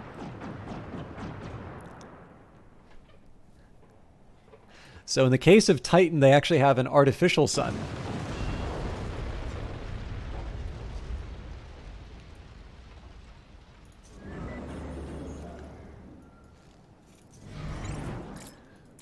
Hunkered rook's ready to go. Let's repair the intemperate ledger because it's going to be showtime sooner than I think. I have a feeling. Okay, so let's just take a quick peek at what we're up against. So I'm pretty sure that's Rebel HQ right in the fog of war there. Those all count as camps. So the really tricky part about this is that it's not clear whether or not this is an extension of the existing rebel camp here, or if it's hiding another HQ somewhere. I'm pretty sure this is the rebel HQ over here. So again, if we just take a look at what we have access to, probably the best strategy to employ against this region would be, claim these two simple rebel camps. One HQ goes down, one pylon goes down, and we sort of buy them out from under them like last time. And then this one is a little bit of a conundrum. It's probably not as tough as I think it is, as long as I upgrade the energy pylon. So let's maybe get started with that. There is a mild temptation for me to try and put down some defensive turrets in this little region here, because this is sort of left on its own. It would also be really nice for me to start getting some roads into this area so I can start developing it. The catch is that I don't really need mineral resources right now. In fact, I'm actually going to take one worker out of that. I definitely have a greater need for isotopes. We've done a pretty good job of extracting what's already there. Let's maybe do 24? Yeah, we can afford it. We'll do an upgrade to the Isotope Palace in anticipation of expanding our capacity there before too long.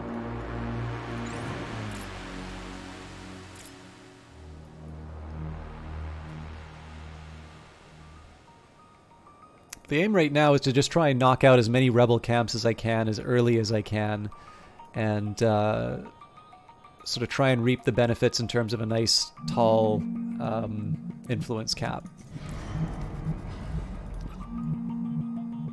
Okay, next thing I want to worry about is if there are any ruins that I can work with. Oh, very nice. Okay, so level 3 turrets. Level 3 turrets doing the trick there. Tell you what, let's grab this isotope patch, get somebody working on it. That'll let me set up. That'll let me set up the turret.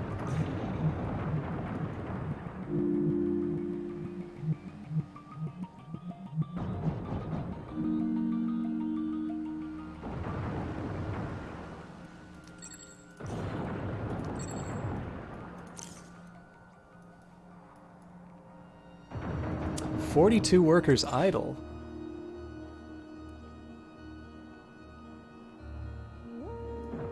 Oh, because, right, the level 2 radiation palace.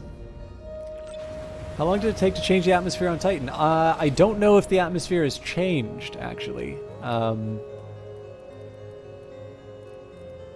I guess there are people out walking around. You just can't tell whether or not they're wearing any special protective gear or not. Okay, so I'm going to do my work from home setup. Habitat pods are for, so this is, if we can, a tab. Wait a minute. Wasn't it supposed to be tab to...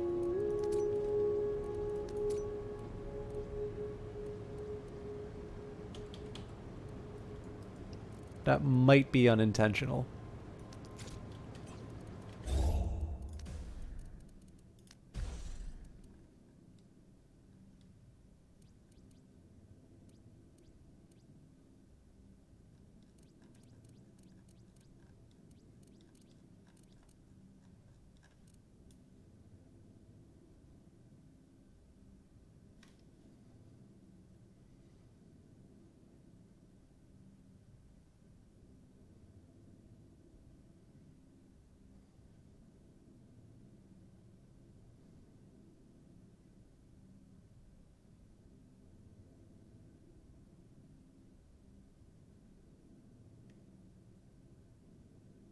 Huh.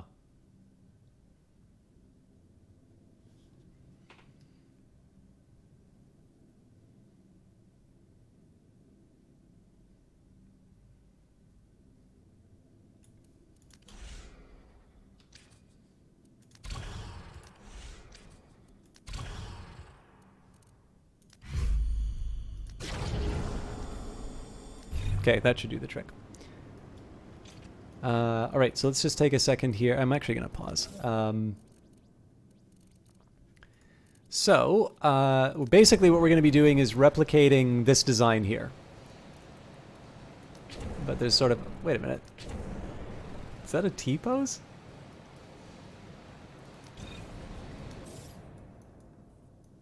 There's a specific order in which I do this, though, because there's a bunch of things that cost... there's a bunch of things that cost fives over here.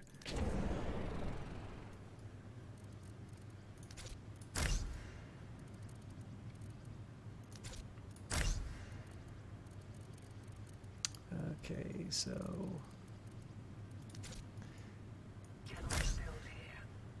So I wasn't originally going to worry about this, but the fact that there's 28 idle workers means that we've got more than enough space to kind of get this work done.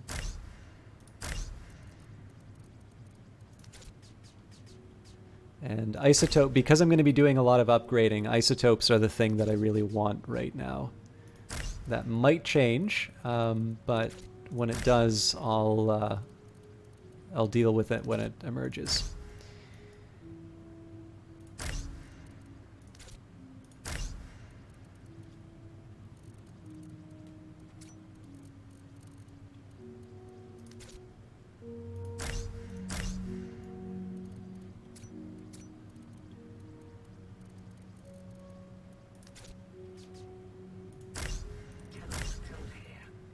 Okay, so now we move on to our level 2. So the reason why I build it this way is I believe that it takes 2 workers and a level 2 module to do the job of a single worker in a level 1 module.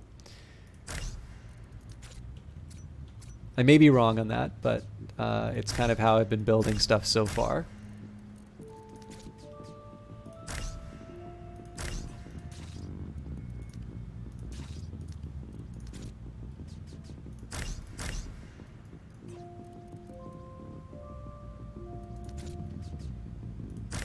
I did make that an isotope module, right? Yeah.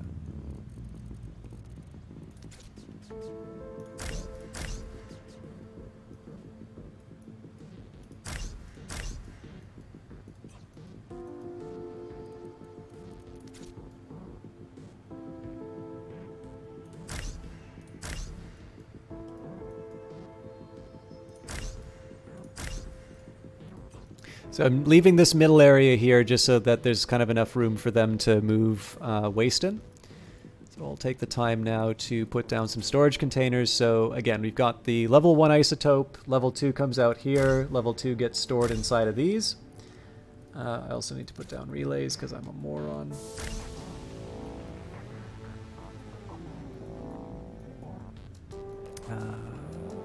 One there should suffice.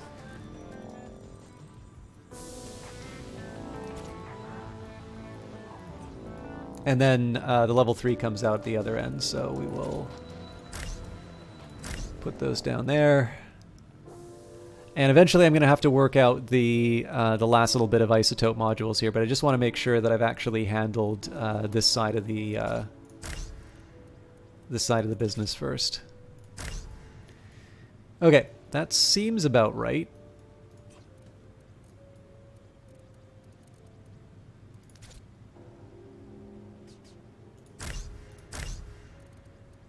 And again, we're just kind of doing the same design that we did previously here.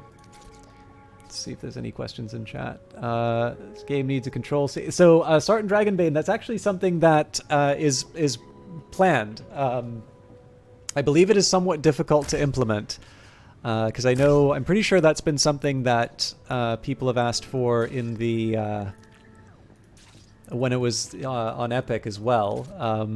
I mean, I kind of. I don't actually really mind the process of building a factory, because the thing is, if you automate too much away, then there's just nothing for you to do. But I won't lie, like I definitely have my preferences as far as how how I build stuff, and sometimes you just want to get on with it. But I don't actually find it kind of the burden that others have. On the other hand, like there are other things, like I kind of like the building process, and I think if people are wanting to try and do other things, because like obviously, people tend not to think of factory layouts as being the fantasy of like running your own cyberpunk dystopia. I think as a whole, like they're quite sensitive to that fact, and I have a feeling that it's more of a what are we giving up to implement this thing kind of a question, as opposed to a we're just never going to do it question. I know I'm under attack.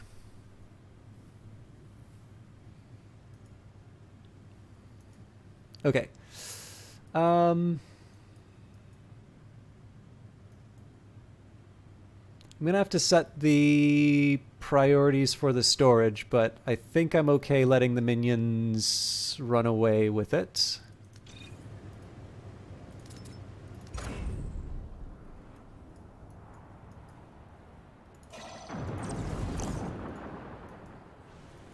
The attacks I'm really worried about are the ones from the rebel threat, because it is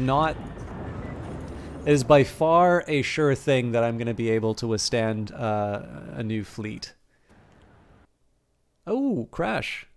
Again, please remember, I'm playing on a decrepit and heretical save file, so this is probably a me fault. I think this is the time Johnny copy and pastes his "you asked for this" comment. We'll be back in just a second. Oh man, this is the time I should like run ads or something.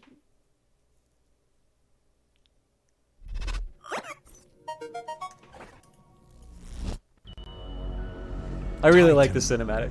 Everyone comes to Titan with a dream. So, cool facts, this might be relevant for you. Our moon is one of limitless wealth. There are ancient riches here for those with the strength to claim them.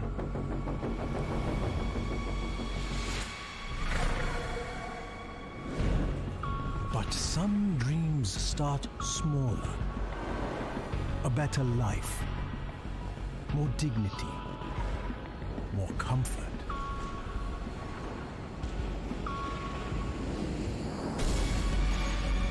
Today, Titan is a place where you can buy those dreams, where anyone can profit.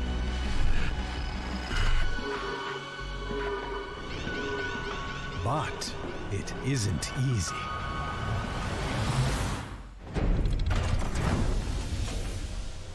You have to prove yourself here. Those who settle here take that risk. And without their diligent labor, our power grid would fail. Pollution would overwhelm us. And our trade would collapse. It's hard work, but on Titan, hard work isn't enough.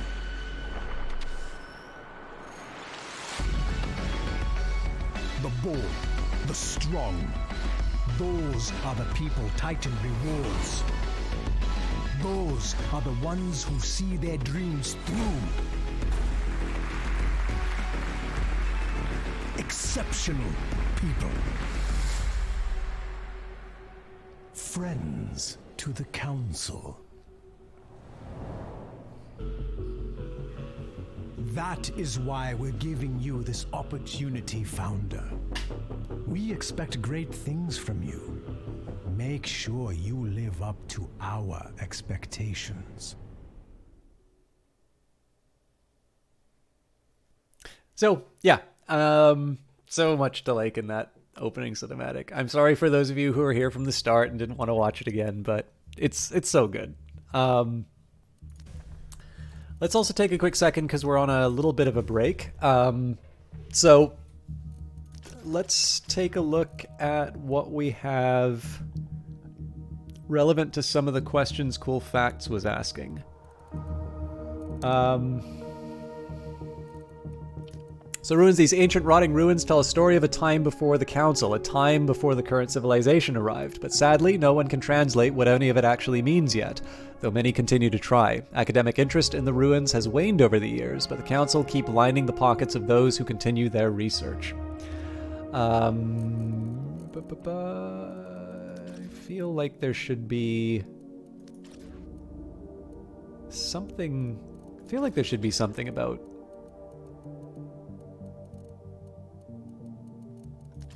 Is there nothing on artifacts yet? I feel like codex entries on... Oh, here we go. Artifacts. No one is quite sure what most of these artifacts are, but the council likes to collect them for research purposes. They can be used in the conversion process, making them useful indeed. They come in a variety of colors and shapes and sizes, each as mysterious as the last.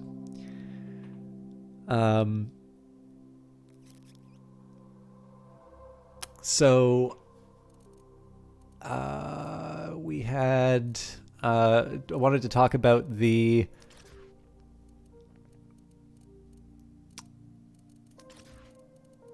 oh, here we go, conversion. A process that turns citizens into efficient and useful employees. There are some side effects, and not everyone is on board with conversion, but they usually change their minds after they've been through it themselves. The Council assures all who question the ethical problems posed by the process... The Council assures all who question that ethical problems posed by the process are greatly exaggerated. I don't know if there's an entry for citizens, but basically we take the outside, we take the insides, we make them outsides, and we put the artifacts and we make those the insides. It's basically the way that works. I don't think there's an entry on citizens yet. Oh, by the way, for those of you who are interested, I know it's not Lego, but there is, I believe the Goshawk is, I believe there is a model for, you know what? I don't have to be that lazy. I think I have a browser open. I'm not quite sure if I'm at the point where, actually I don't know how much it costs. I'm trying to like minimize the amount of just stuff that I have in my apartment.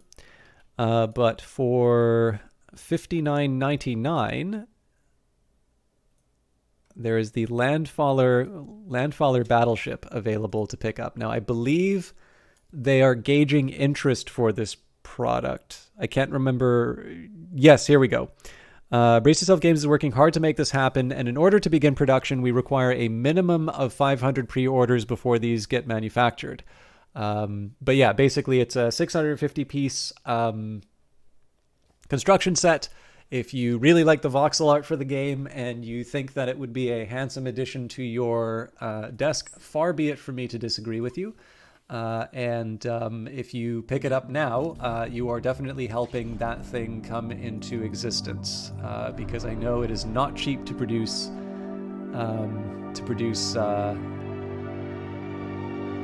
plastic goodies. Oh, really? I didn't see the number. I wonder if that's updated in real time. I have a feeling it isn't. If any of you buy one, let me know.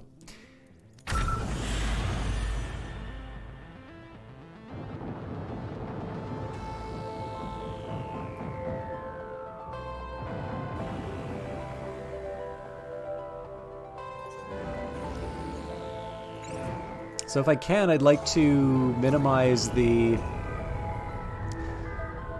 If I can, I'd like to minimize the amount of damage that I take on my ships, just because we may be facing a new rebel attack before too long.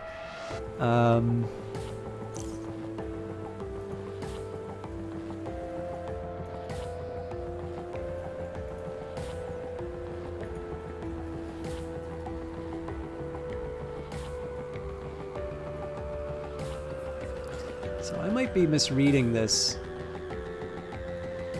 I wish I didn't get rid of that Rebel HQ so quickly so that I can properly read the silhouette.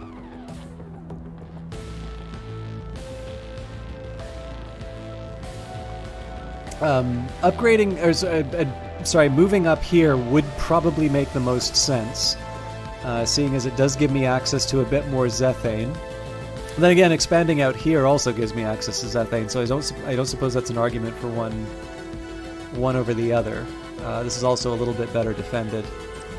Let's get this up to an energy pile on 3. I mostly want to do it, so if I cancel just for a second. This currently has 81 health. If I compare that to the energy pylon, the level 3 isn't even necessarily that I need the extra coverage on the grid. It's really more about the fact that it's a little more survivable. Already hit repair all.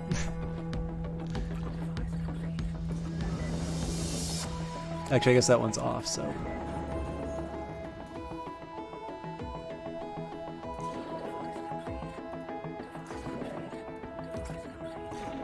Oh god!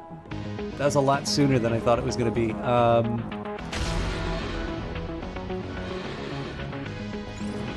So again, we're going to try and kite them as best as we can.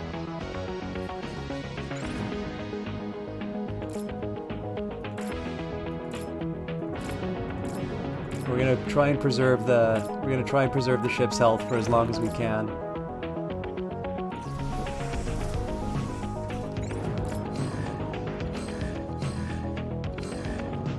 This one doesn't have a body in it yet.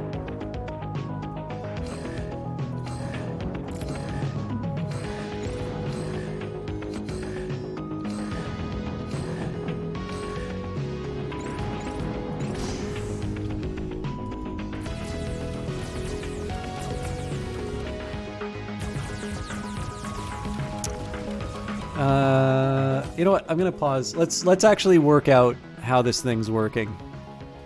So we've got a pair of large lasers, three large lasers.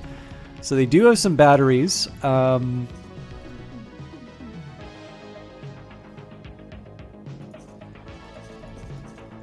Yeah, this is definitely a much more defensible structure than what we're currently packing. So if I try and cut them off at the generator, they still have batteries to keep them going, and all of these relays, like in addition to being connected to batteries, all of these relays have just enough redundancy to give them access to the things that they need. Do you get to choose how many rebel camps are out there when you start your game? In two senses. So this one I just went for the difficult start. That one starts you off with 10 rebel camps. Maybe it's better I just try and eliminate the workers. Yeah, let's see how it goes.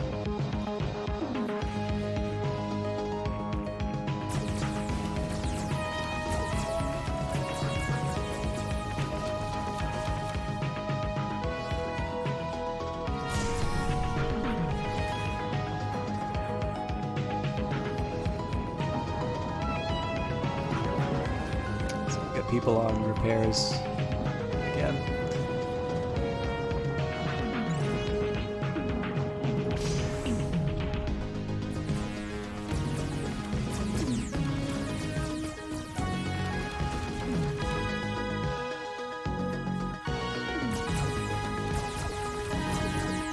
Yeah, maybe just going straight for the generators is the better... Well, no, because if I go straight for the generators, it doesn't matter. Okay, let's hit the lasers instead.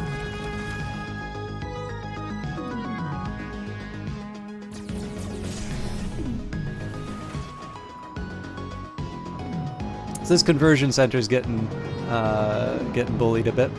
Not much I can do about it though.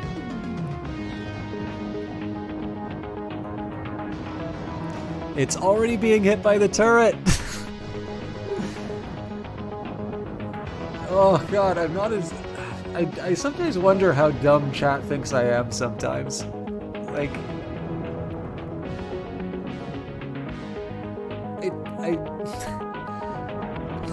I can see, like, basic stuff that the game tells me.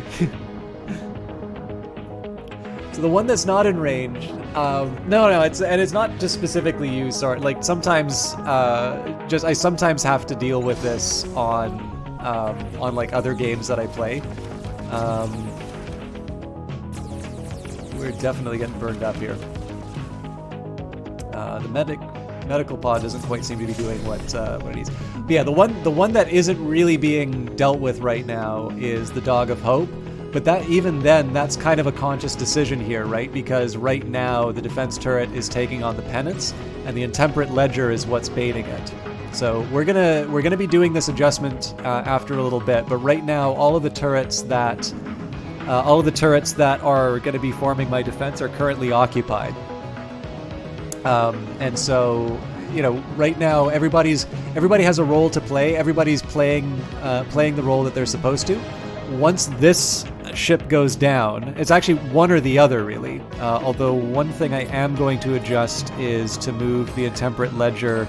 I just want to take a little pressure off the defense turret here.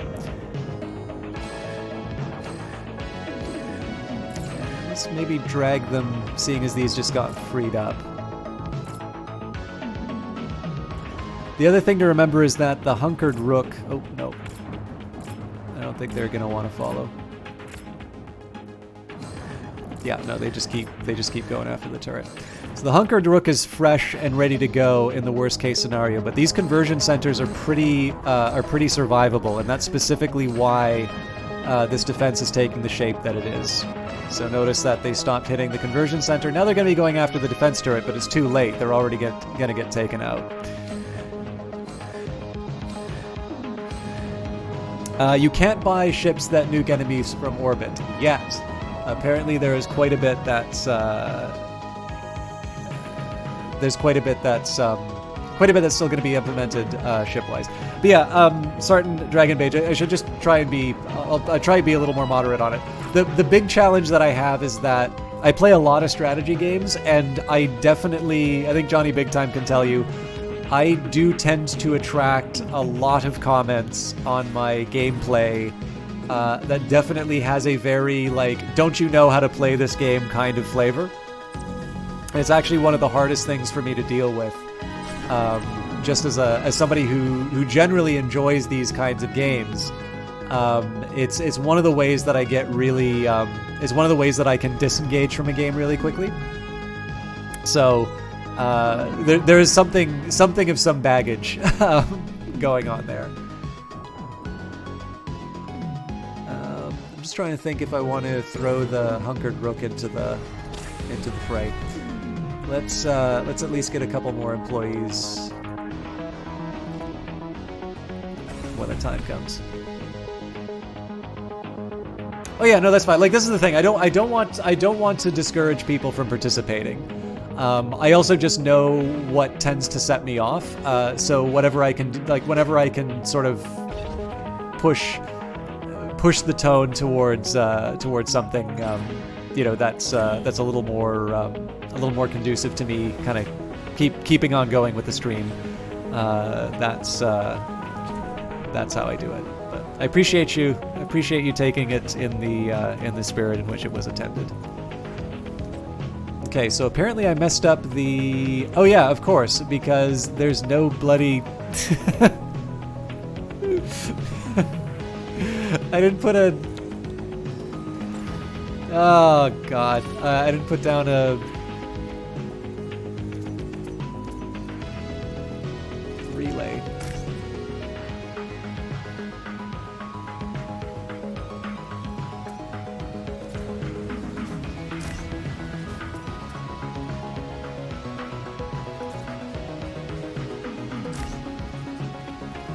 Okay, so this is obviously long overdue, but I'm pretty confident in my defenses right now.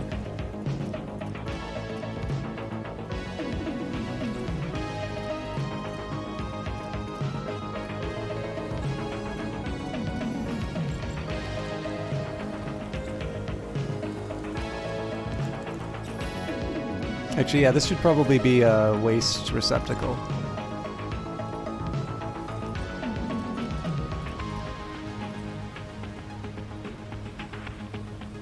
As soon as you said that, your stream exploded.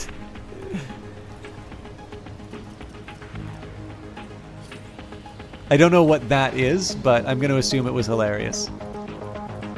Also, if you don't mind me asking, Johnny, when you do come back to streaming, and obviously I'm not announcing your return right away, what game are you going to play, and why is it going to be Industries of Titan? I'm assuming Ghost of Tsushima. I could be wrong.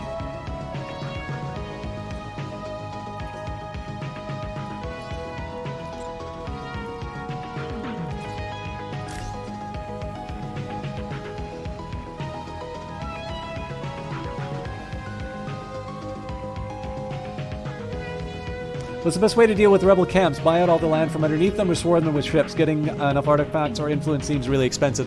Yeah, so one of the things that I'm doing to help out my... one of the things I'm doing to try and help out with my influence situation is to build a lot of these council monuments. So they will increase the rate at which you earn influence. It's also worth remembering that every rebel HQ that you take out is a... that's another 100 towards your cap. So we've taken out 2 rebel camps.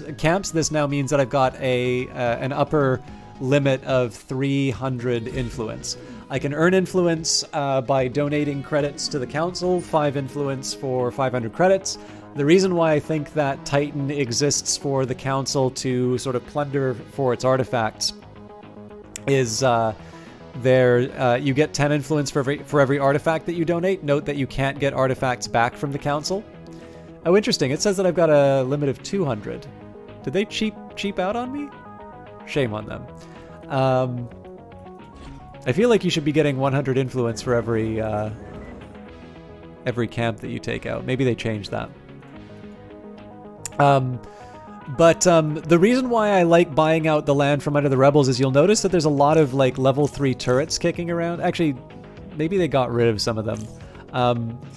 These 2 big guns here are definitely they're definitely very hard to deal with. And so it costs 75 influence to get rid of one, but it does save me sending a whole bunch of ships to specifically blow that one up. And it's actually a little bit more cost effective credits wise, I find. So it's definitely a preference thing, and I think the latest patch has kind of been designed to acknowledge how difficult turrets are to deal with. But in my own case here, just because I sort of laid the groundwork for a more influence-based strategy, I'm kind of carrying through with that where I can.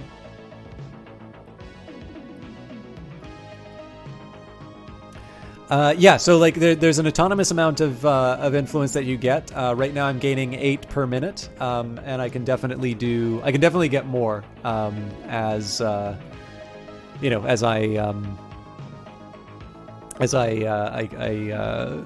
build more council monuments. The thing is that they have rebalanced things so that the more influence I generate, the more likely it is for a rebel attack. So I really kind of want to start making sure that I'm really hitting the rebels hard as I do these expansions, because it seems obvious to me that we're gonna wind up with some overwhelming numbers before too long. Okay, this is long overdue. We've got 648 influence, and it's leisure time now, so we are going to upgrade the residential and office buildings. And we almost have enough for all of them. I'm going to upgrade this office at least, and then we'll see how the rest of it goes. Yeah, so I don't tend to buy the turrets right away simply because I think the rebels can build more after you take them. So I definitely do the HQ first, which you really need to save up for. But for me, that's kind of a cost saving measure more than anything.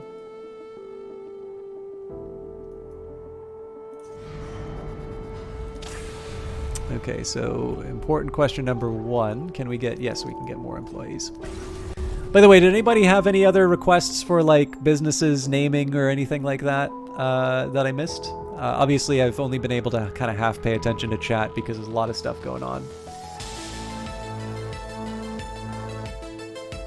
Yeah, so like in this case here, if I'm going to spend 75 influence to dismantle a turret, like that kind of seems... That doesn't really seem like the most efficient use of those resources. Again, we'll deal with the rebels as we can, and like the nice thing will be I can demolish rebel turrets, or like I can buy out rebel turrets and then I can demolish the rest of the stuff at my leisure. But for the time being, I actually want to just try and get rid of as many rebel camps as I can. Excuse me, early. You're about to get ready for sleep. How dare you, Johnny? I didn't realize that we've already been streaming for 2 hours. I guess there was like the long patch notes to start off with, but I really like this game, and it is 100% one of these games where I'm like, where did the time go? I think we can afford at least one residential upgrade. I'd like to upgrade the Radiation Palace too, but...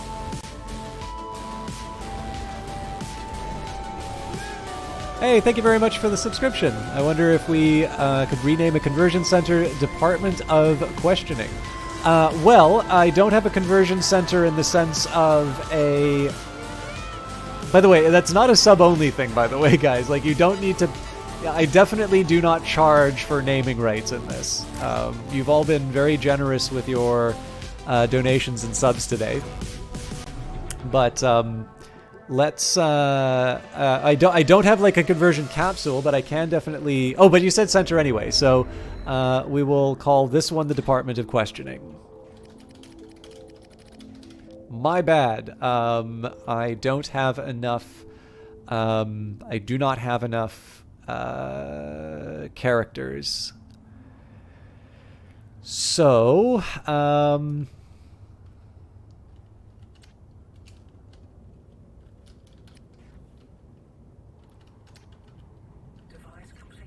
Department O questions.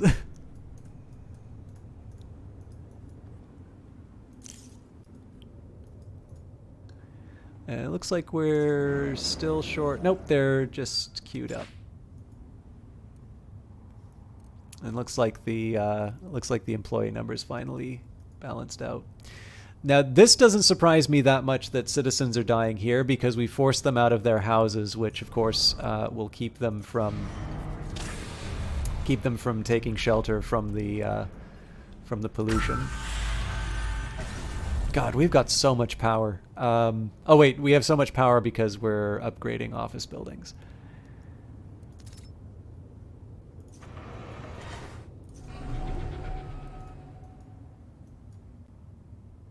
So one of the reasons I'm doing all these upgrades right now is I really want to get my credits back to where they used to be. Sure, citizen, just enter this facility and we'll answer all your questions.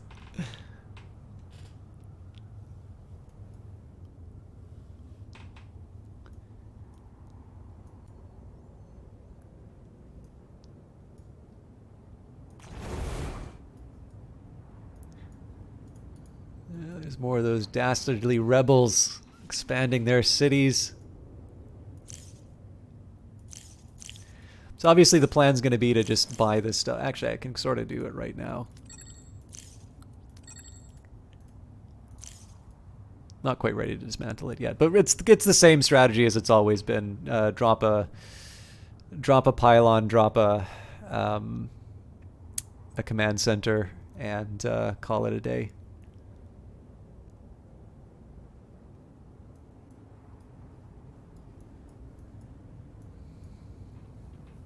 One of the drawbacks about this approach so this is not a foolproof approach by any stretch of the imagination. One major drawback to it is that I am very limited in my ability to explore the fog of war.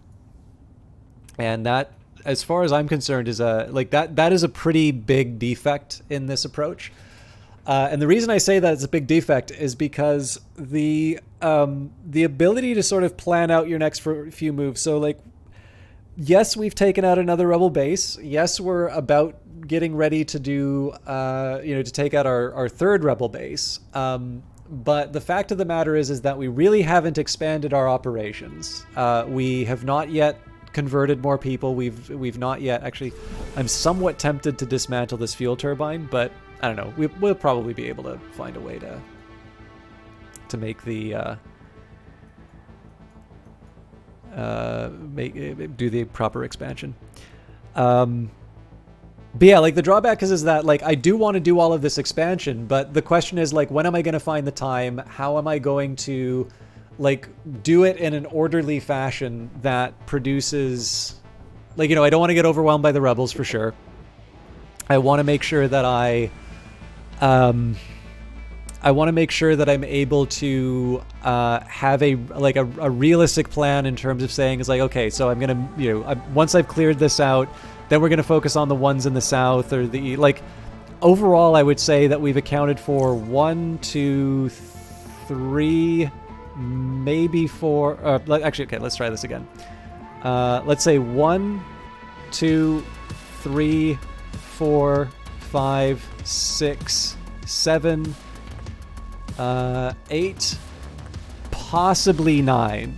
Actually, okay, if we've got 9, we're all right. But again, just one flyby in this area over here, and I'd be able to say, okay, for sure, we need to. Cannot repair a building at full health. Oh, it's because the rebel camps are damaged, not the building. But yeah, like, needless to say, like, we're making some assumptions here that these are the buildings I want to take out. You're watching Industries of Titan is played by a Titan of Industry. Oh, thank you, MC. I think these rebels are very nice people and just want their liberty. I mean, everybody's always going, it's like, nobody, like, it's kind of like cheering for the credit card company. Like, who's going to cheer for the credit card company, right? But it might be worth mentioning, I've seen plenty of rebels target civilian installations in this game. Like, I'm not entirely sure these are quite the noble freedom fighters they want to make themselves out to be.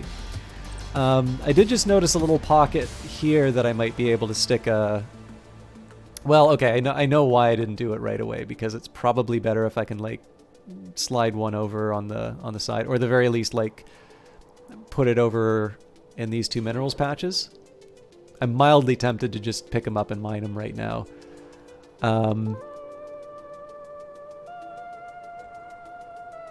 But of course, I am like I'm back to this state of trying to hoard my influence so that we can make our move on the next rebel camp.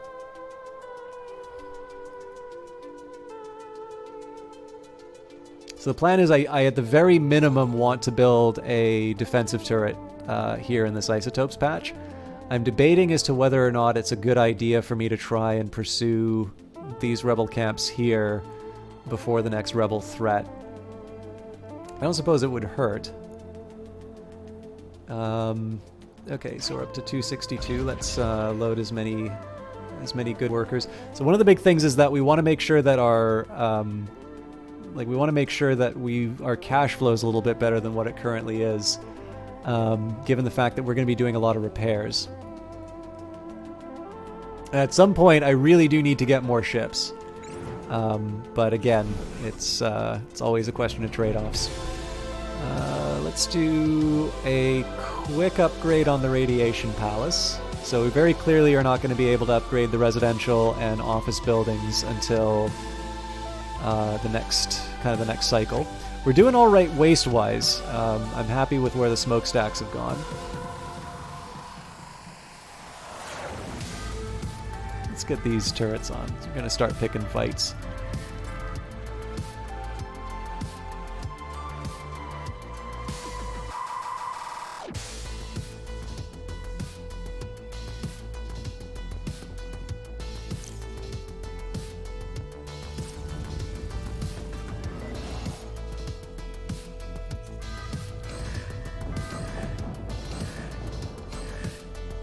I could really use some help here, guys. If I have to, I'm going to send my ships to go kite them away, but I think we can make this. I think we can make this work on our own. I probably should have had these things online a lot sooner.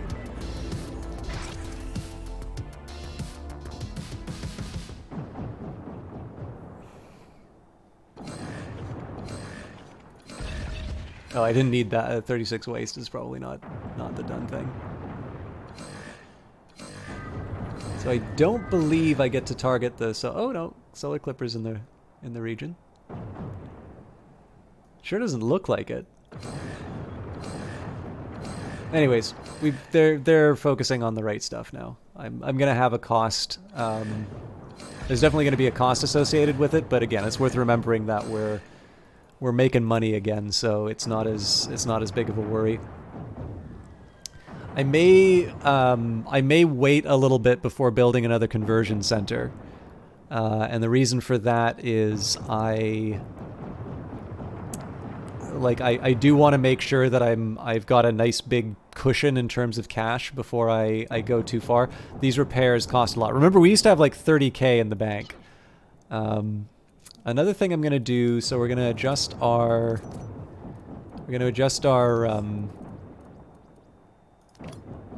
power. So I'm taking this to a level 2 just because I want to maximize my my resource usage. I am gonna build another not energy pylon. I'm gonna build another energy plant here. Although I bet I can rotate them so they're actually facing the right way. So I lose a worker for it. That's not great. I'm thinking let's double up. Let's double up on the escape.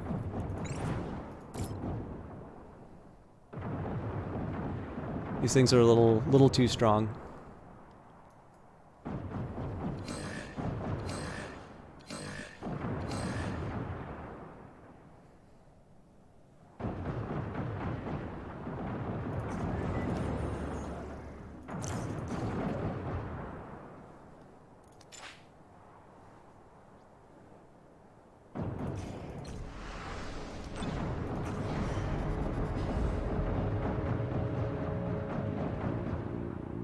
So again, this is just kind of a shield for my turrets.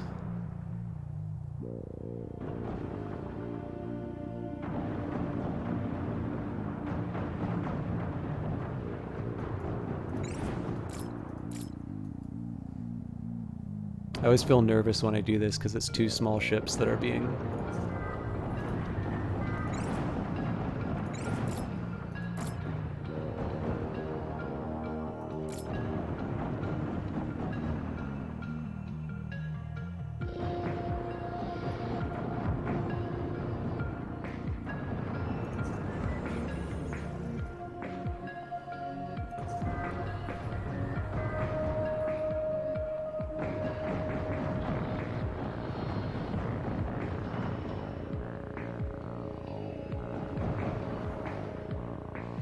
This one should go up. Yeah, there we go.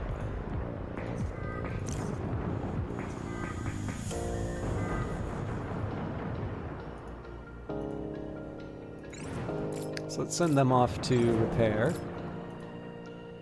Let's get the Intemperate Ledger to fight them. Again, we want to get some repairs in here, so no point in going too aggressive. And I think... we're still waiting on 4 isotopes, so let's actually get this thing cleared out before I go too far.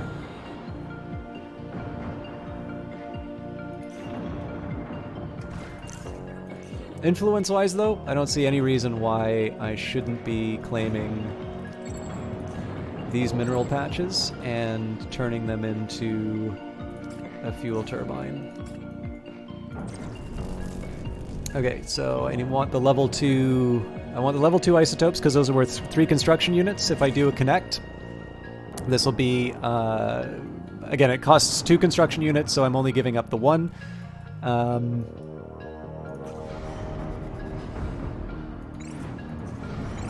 Get in there.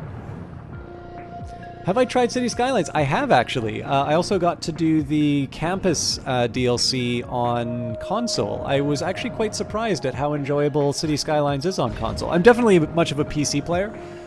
Uh-oh, looks like they've got... Oh. I didn't think the rebels would get this aggressive. So I'm definitely gonna need to... I mean, I'll let it work its magic while, you know, while we deal with this emergency. I'm not gonna lie, I wasn't expecting this. Oh god, if they've got another one coming, we're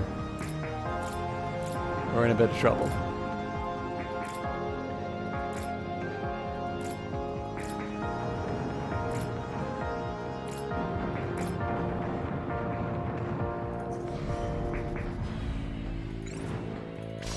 Let's just make sure we don't have too many people at low health. Yeah, so again, I don't mind being a shield for my turrets. I do want to avoid unnecessary damage, though. Okay, well, it looks like...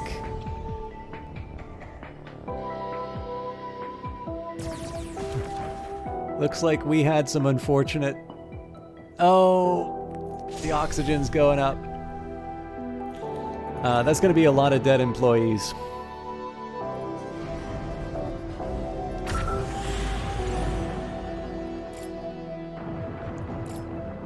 Okay, these things are healthy enough to stand on their own for a bit.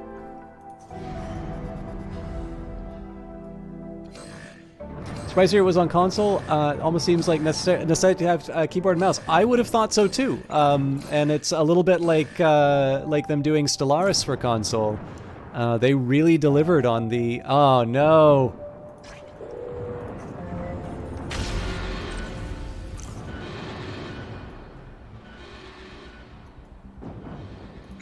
We are not prepared for the rebels.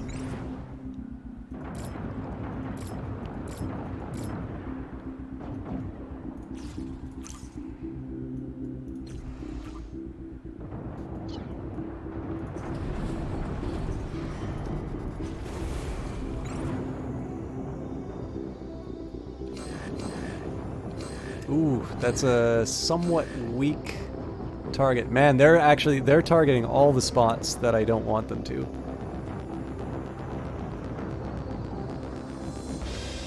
So I'm gonna try and pull one of these into this little Doom area when I can. Okay, so if they go to try to take my power, that's no good.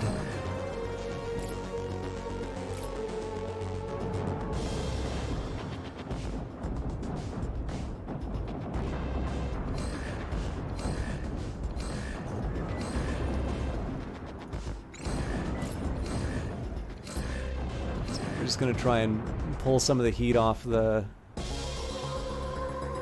ships that are in the most threatened positions.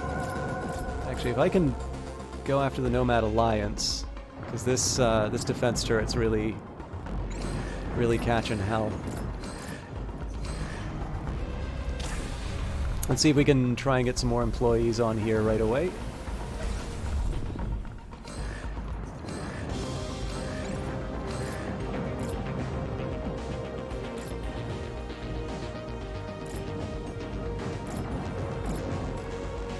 Here I'm just trying to distribute the damage a little bit. It looks like one of my engines got hit. Yeah.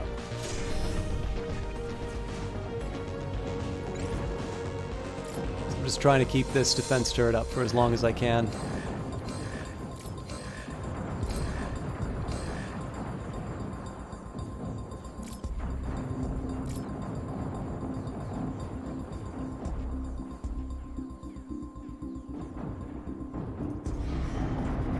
This thing's getting ready to launch.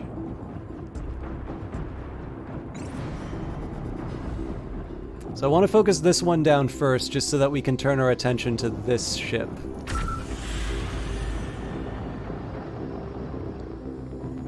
Again, just taking a quick look at our income too.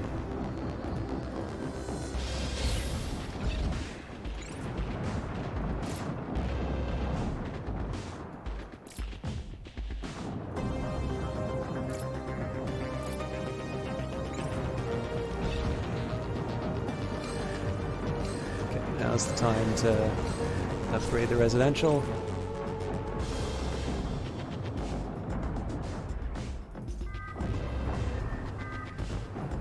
So we're in a slightly better spot than we were before. The ships that need to be drawing attention away from the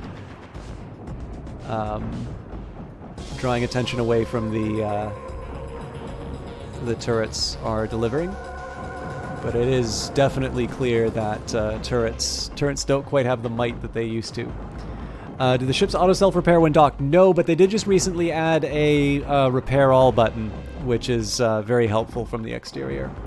Despite making 5% of the population, rebels destroy 95% of the buildings.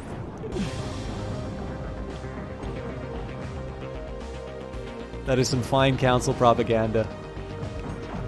Okay, I think we got to take the hunkered rook out of the fight. Oh, is this thing? I think it's dead in the water. Yeah, it doesn't have any engines, so we may lose this ship. That's going to be a real shame if we do. Oh, but we're going to take out the Nomad Alliance ahead of time, so that is a very, very small comfort.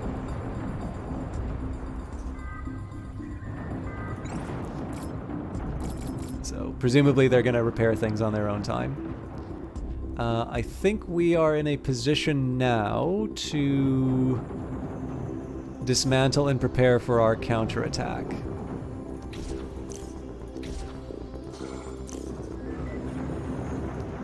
$1.5K, look at that. That is some horrifying economic damage they're inflicting on us.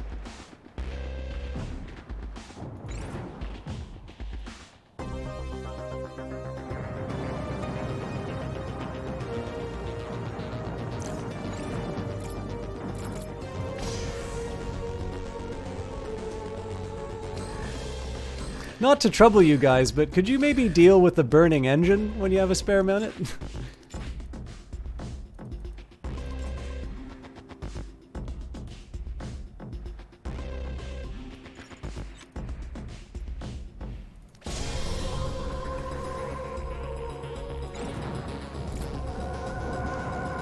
This is definitely looking pretty scary here. Oh, we're running out of credits. I don't like using it for that, but we have needs.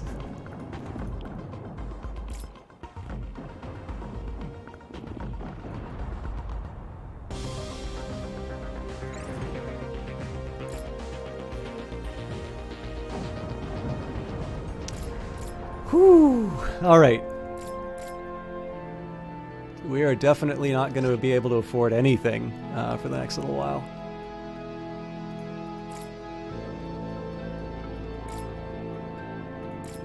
Okay, we are ready to build a turret, though, so... Oh, and the game, not the crash. We may have to watch the last little bit of that rebel attack. Sorry about this, guys. I'm actually curious, so now that we know that there are... So I would say this is the highest number of crashes that we have had in probably about 4 or 5 updates, and it's very clear that this is driven by... It's very clear that this is driven by the fact that I'm playing an old save. So, Titan. I don't know how you feel about this. If you would like, I can really try and tough it out to see the end of the, like the hard start. But if you'd like, I'm also happy to do a. I'm also happy to do a. You know, a new run next time we do Titan. You can, I don't know. Let me know how you feel about that. But.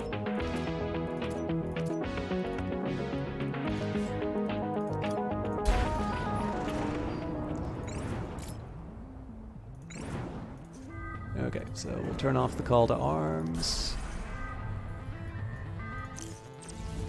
So I either need more turrets or...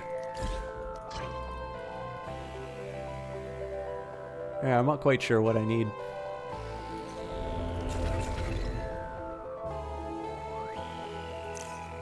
Okay, these rebel camps are about ready to go. So clearly we're going to sit on our hands as far as the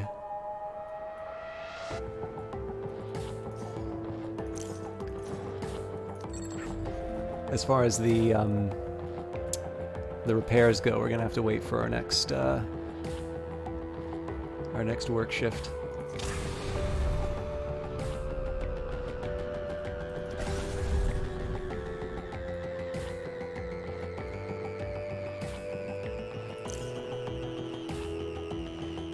So this is a considerably riskier affair that I'm going to be trying here, because I'm doing this without the turret backup. I still think it's worth trying, though.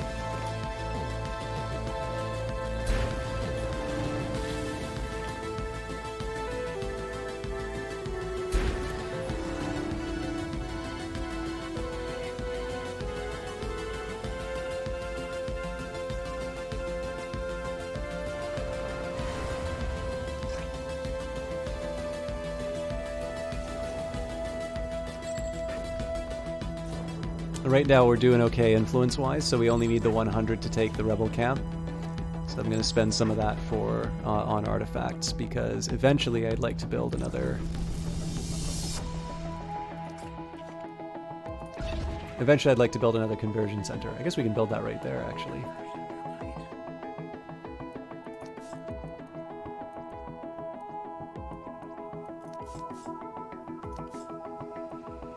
In fact, we've done all right without this fuel turbine. I think I'm going to dismantle it, and I'm going to make it a conversion center as well.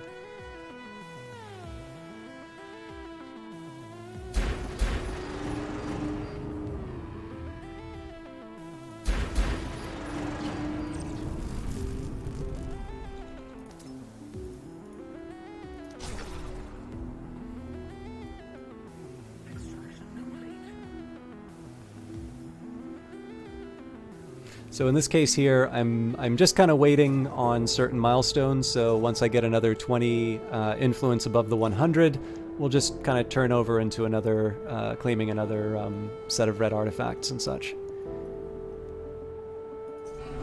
I should also build the next level of the Radiation Palace, but I feel like I should probably manage I should probably get the employee management under control before I do anything too crazy.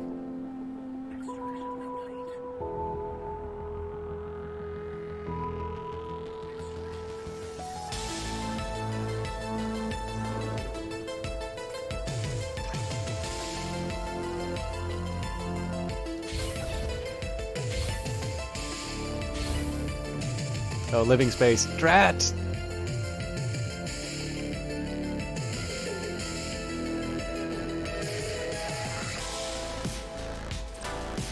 Okay, so I gotta be ready to upgrade this pylon right away. Or no, they're gonna get attacked right away, so...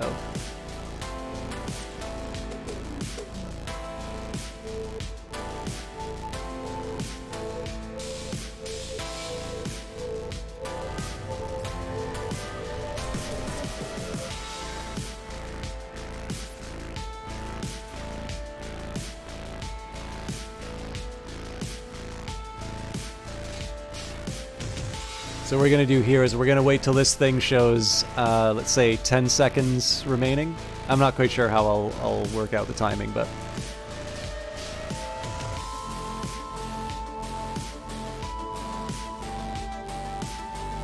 Okay, so 48 seconds for the command center to go online. Again, we really only need this thing to survive long enough to get the command center, but if we can keep it from getting destroyed, that's obviously the best.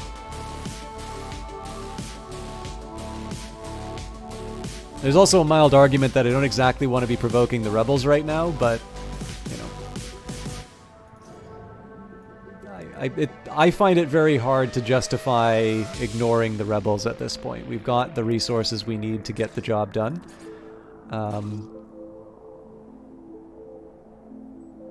I probably was too late getting this thing ready to go. I do think it's going to take some workers a while to show up.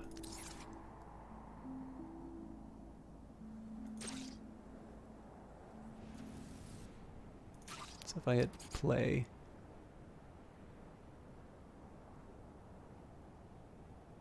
I'm hoping this does what I think it's going to do. So the plan here is, because both of these were paused and then unpaused, I'm hoping that they happen roughly the same time. So there's one worker already showing up here. I just want to see who the other one is, because the energy pylon's going to get done first, even if they start at the same time, but I think there's actually going to be a worker that shows up on the command center. So if I hit pause, yep, they turn around. Okay, so here's what we're going to do. We're going to pause both of these, and then I'm going to say command center first, energy pylon next, and presumably the workers will be roughly the same speed, and with luck we'll have a turret up and running.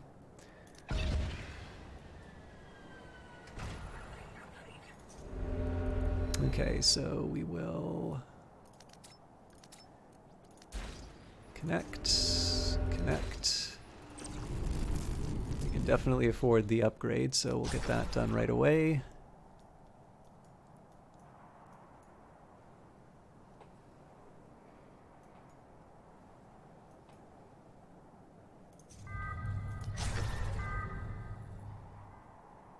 I'm not 100% sure how I feel about this, but I am happy to have another turret up and running. Yeah, they're going to get that thing done sooner than I'd like. Let's prioritize this.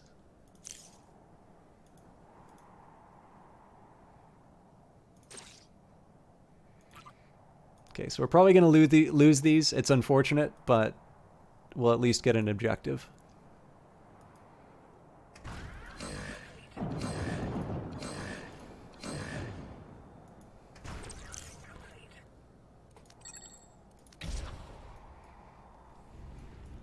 So, sorry, I'm going to do a quick pause. So I'll just cancel that. So this, again, this is what the rebel camp looks like. It's got a tarp, a little pipe coming out the side. It is, like, you can compare it to the rebel camp level 3. Like, there are some features that make it look similar. It's just the fact that this one is so tall. So, anyway. Okay, so it is another 50 influence. I thought it was 100 influence for some reason. Okay, that's life. I rather suspect that we're not going to be able to keep this. Although, if you want an idea about why this was the right call, yeah, I'd rather not have to deal with 3 clustered turrets, thanks. If I had more money, I would actually be kind of tempted to see if I can find a Rebel HQ in this area, because it's looking more and more like this may not actually be something... there may not actually be anything here. Oh, wow! This is really sneaky. I wonder if they've thought about this. So, like, take a look at what I'm getting just from the Rebel turret. So because you get to see the silhouettes of everything else, now we get to find out whether or not we found a rebel headquarters. So this we know is a rebel camp from mousing over. You could also take a look at the silhouettes. Do we see any silhouettes that look like this thing? Not really, right? So, I mean, this could be made up. You know, it's entirely possible that this isn't actually a real thing, but I'm feeling a lot more confident that this is not a rebel camp, that this is just simply an extension of this one, and that I'm going to have more luck heading down here.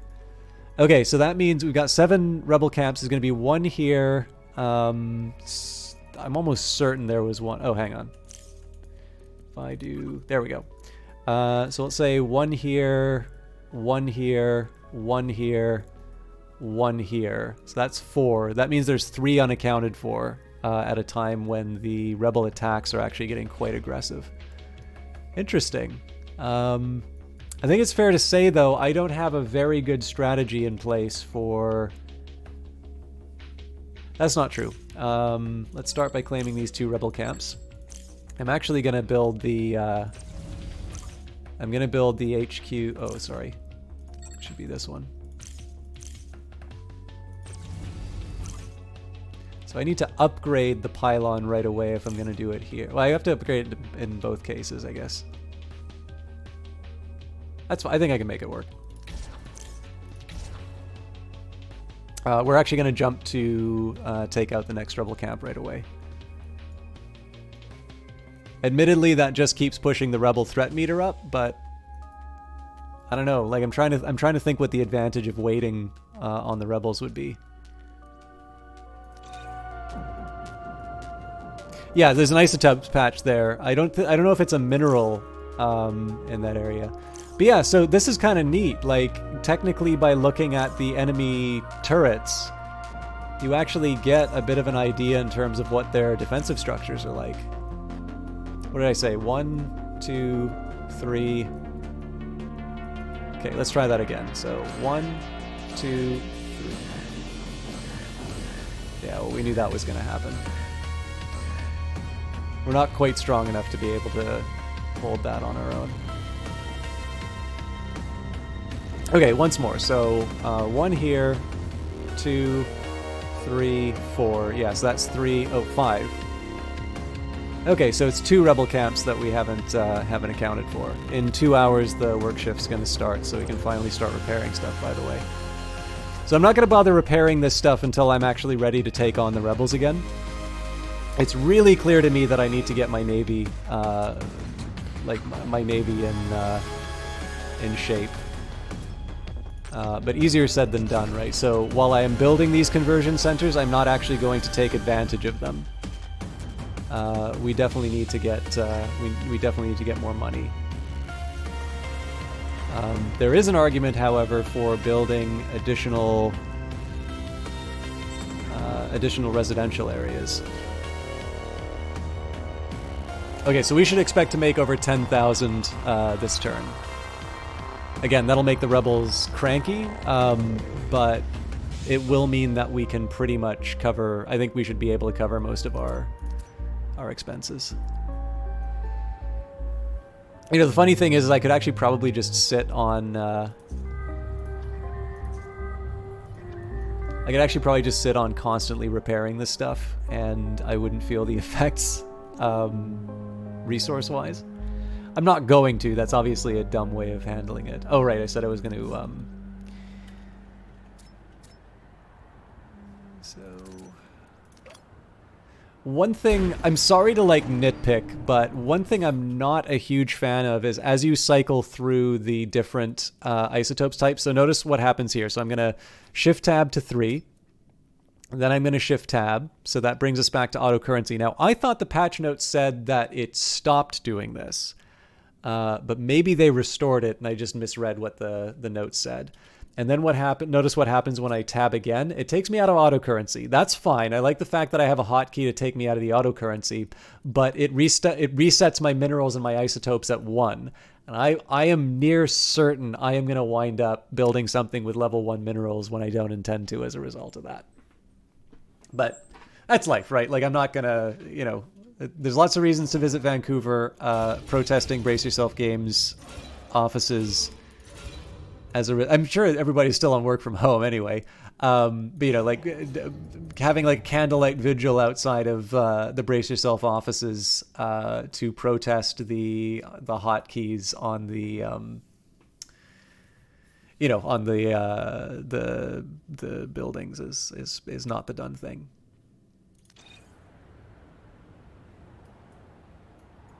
To be honest, I didn't get hit that hard on the fuel turbine change either. I was a little surprised by that. Okay, we definitely want to get replacements for our lost workers. So try and keep that number as close to 11K as we can. Let's start repairing the buildings right away. We probably are going to run out of money, but let's make this as close as we can get to fully repaired as we can.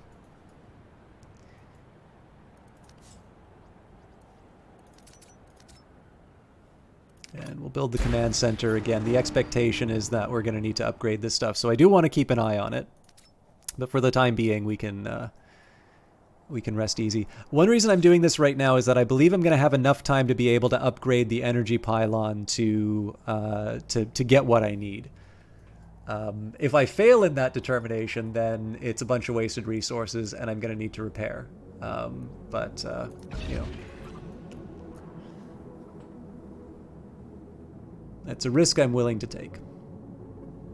Also, is this actually going to get me where I need to be? I think it will. I did make a small blunder in the sense that this sinkhole would have been a good spot for a fuel turbine. Oh, they are going to get kind of sassy with the command center, I think. But yeah, I need to make sure I hit the upgrade button as soon as possible on this.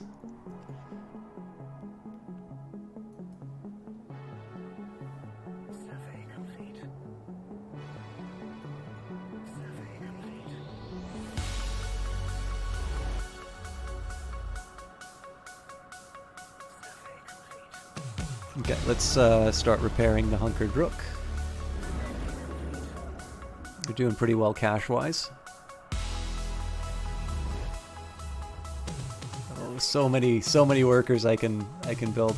I'm thinking I should be very, very careful about how I bring on new workers, because I don't have a direct source of cash. Like, once I build workers, they're very hard to get rid of. And so if I put myself in a situation where I can't afford to do my repairs and maintain the workforce that I have, I am going to start seeing a lot of losses very quickly. So just in the interests of safety, I'm gonna keep my workforce a little thin for a while.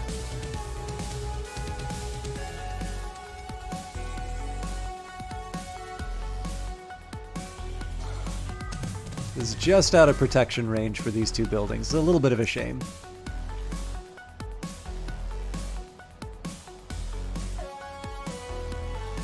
I suppose if I felt up to it, I could try building a command center and moving on here.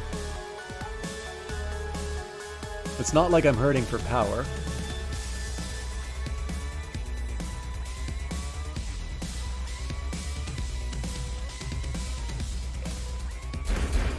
This is basically a road because I can.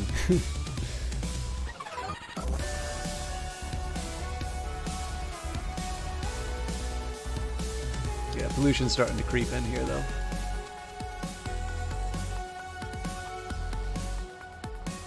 I suppose that's the price of progress. Oh my god, we're already up to 82.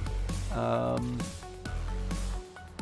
I don't have the influence to be able to deliver on the takeover. Okay, well, most of my stuff is repaired.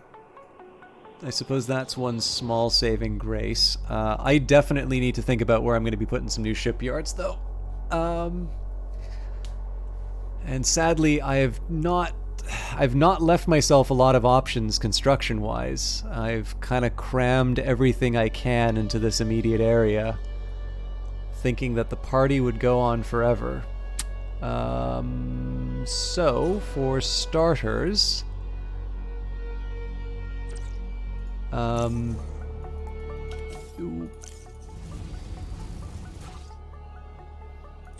just in case the AI decides to do something silly, let's upgrade that energy pylon. I'm going to clear these ruins because they're closer.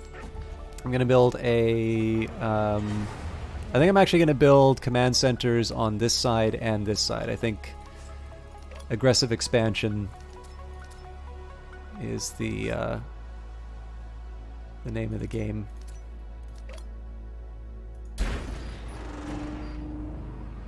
This is a crack. That's not going to help me. Could put one here, though.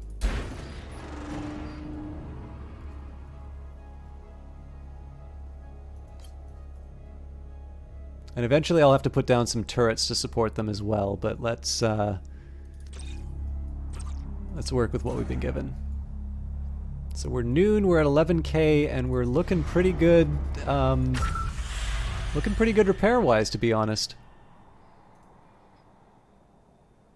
How big do you have to be to become the council? Good question. I believe the suggestion is that if you do a particularly good job, you may become a member of the council. I can't believe I'm doing this. I think I'm actually going to donate credits for influence. It's a risk, but...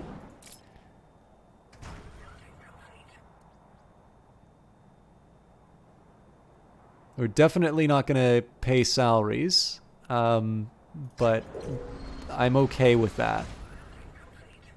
As long as the repairs get done before we try to pay salaries.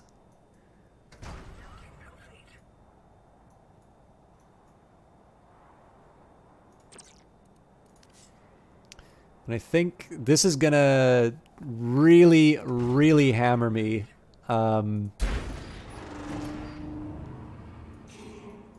So one problem with what I'm about to do is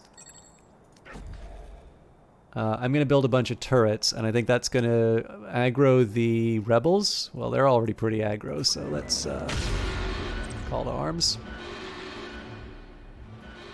I cannot believe that the grid will actually sustain. Oh, nuts. Okay, here's how I'm going to handle that. Oh, that's not going to work. Oh, this is bad. I can't afford to do this while there is a rebel threat. So I think we're just going to take our lumps. I can't burrow this thing. There's not, unless I want to go up against multiple turrets. I should have been paying attention. I was supposed to pause this thing.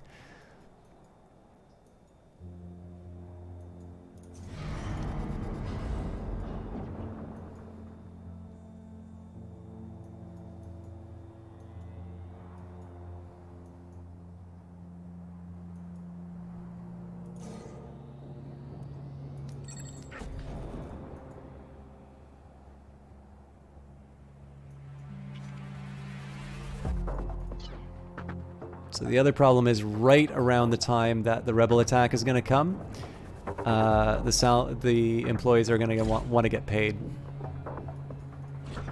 So we're going to be really hurting. Really going to be hurting on our ability to repair on this attack. This is by far going to be the hardest rebel attack that we deal with.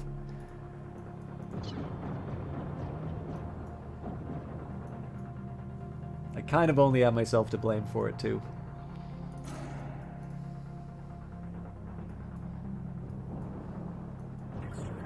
Actually, we might lose. Okay.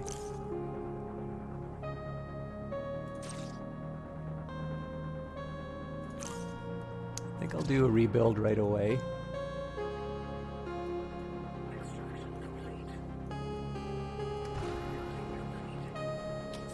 Okay.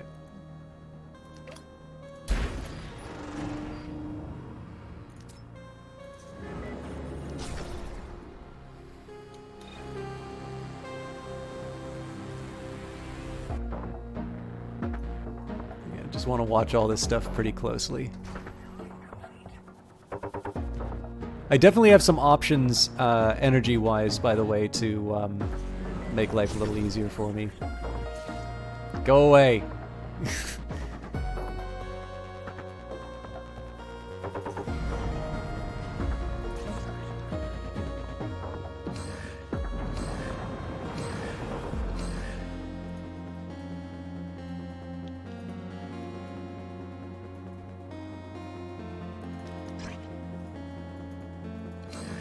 Problem is, this isn't part of the rebel attack. This is pro bono.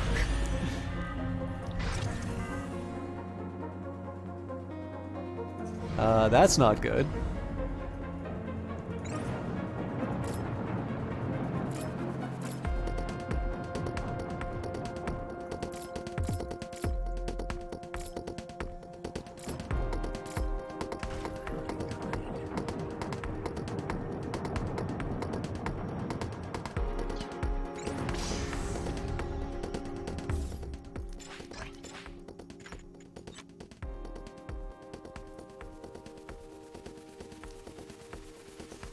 Why are you still damaged?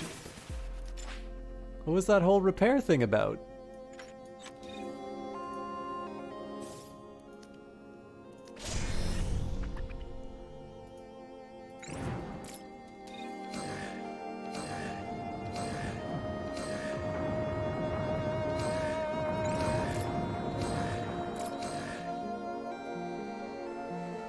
Hmm.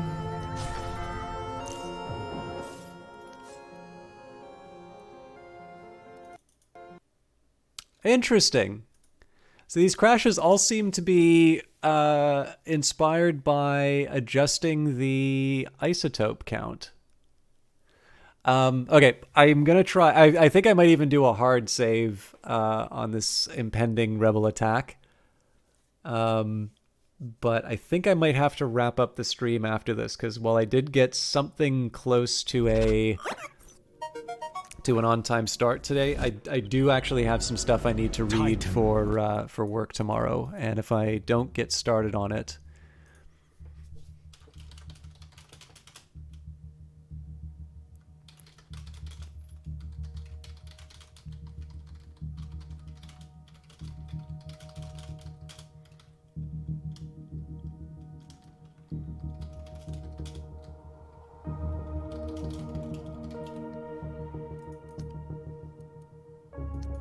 Again, it's an old save, so how meaningful that is a is another question.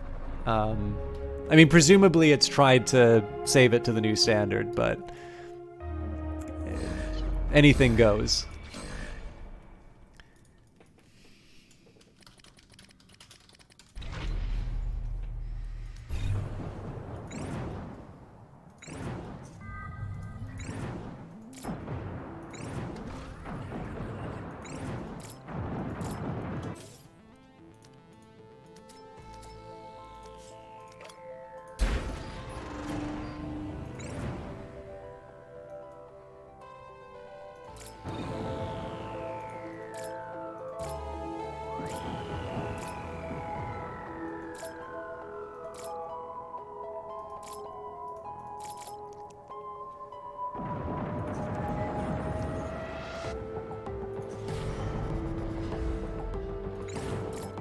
Okay, what's the deal here?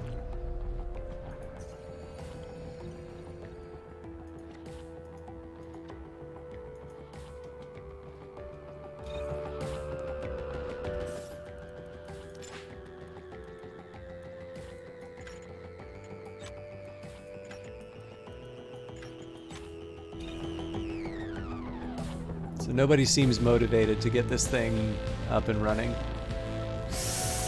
Not great.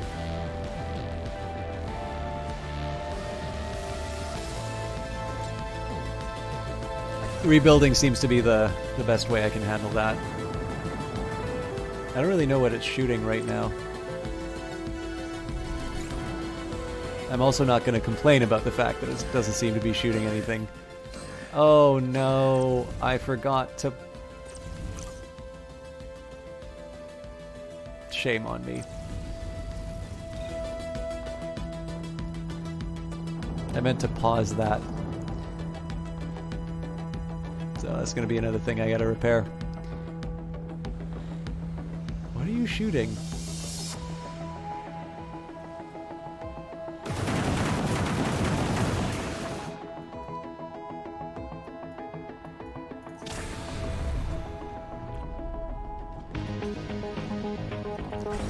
Well, this is going to get interesting.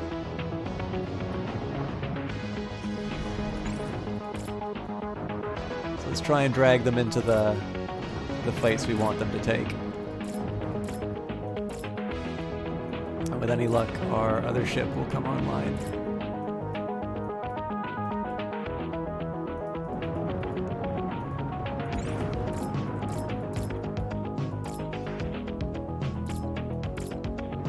Oh boy, that's a lot of big ships. They're going for my power.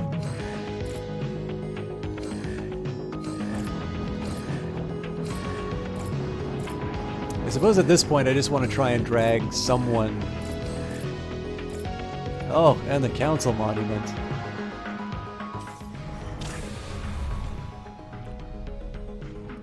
Okay, and at a somewhat inconvenient moment, we are now going to rebuild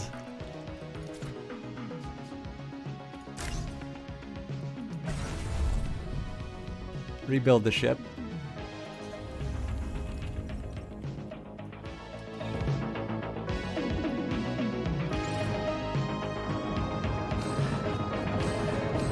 Okay, well that's a start.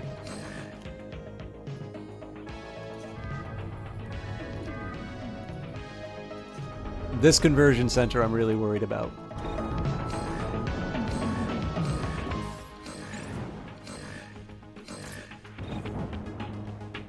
That council monument's also really really weak. Let's upgrade. I can upgrade the turret, so I will. These were ready to build, so it's probably too late to participate in the fight, but no point in delaying it just for that reason. I'm probably going to need a pylon. Nope. Actually, you've got good pylon coverage for this for these turrets. So basically, what we're really contending with right now is the fact that the combat rules have changed in between when we built this base and this combat starting. So we are going to have to deal with the fact that some of my buildings are weaker than others.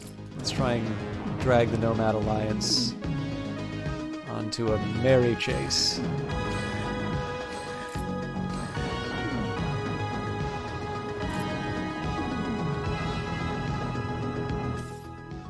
Well, they're not attacking the council monument anymore. I suppose that's a detail.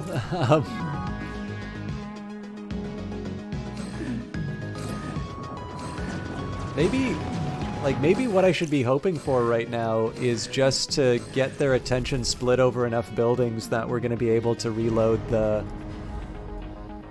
Oh, that's really interesting. Maybe these things generate less energy the more damaged they are, because we're definitely being drained right now. So this generates 216. Maybe not. It could also just be all these command centers that we just put online, so there's an easy fix to that. Upgrade them all! God, this is such a cheesy way of peeking at the rebels. Yeah, I mean, these are the solar clipper. Let's just see what the... Oh, I guess I can't. I have to be in ship-to-ship combat to be able to see what these things are like. So the Nomad Alliance and solar clippers, I'm assuming, are... They're no joke. How much influence does the council have on areas other than Titan? Very good question. By the way, I hope you don't feel that you need to do the highlighted messages because I'm bad at checking chat. It's a like if I'm in the middle of combat, I'm probably just not going to see the messages because I'm too busy trying to work stuff out. Unknown. I suspect they have to have some influence because you know, they're the ones who have access to the artifacts, and presumably the artifacts are precious and powerful. But I don't think that has been... I don't actually think that's been covered in the game. I think that's sort of open to speculation. Okay. Again, I wanted just a quick view of what we're contending with. Okay, that's a lot of damage on the turret. I don't think I can afford that much. So let's try and peel one of these things. Let's try and peel one of these off of the turret. Otherwise, we're going to lose it.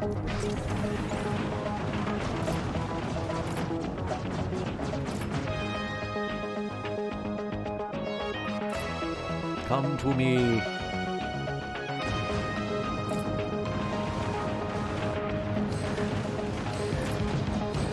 Okay, that I can work with. I know it's the Department of Questions, but...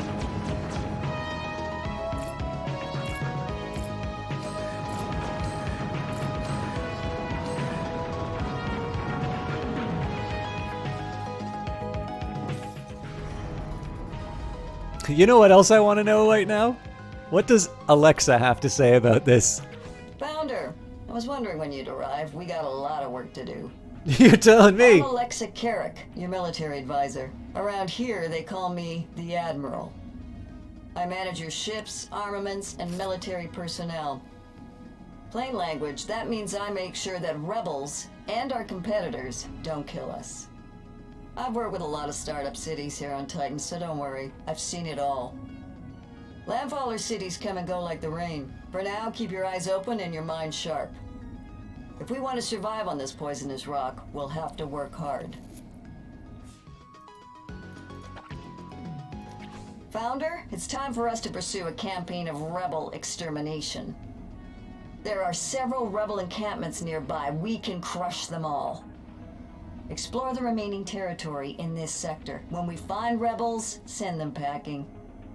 The Council will be grateful. Nothing makes them happier than a rebel running scared. Founder, we've been picked up by the enemy's radar. The hostiles are preparing to attack and will arrive shortly. Are you sure about that intelligence Action there, Alexa? stations, everyone. Ready all systems and destroy the enemy birds.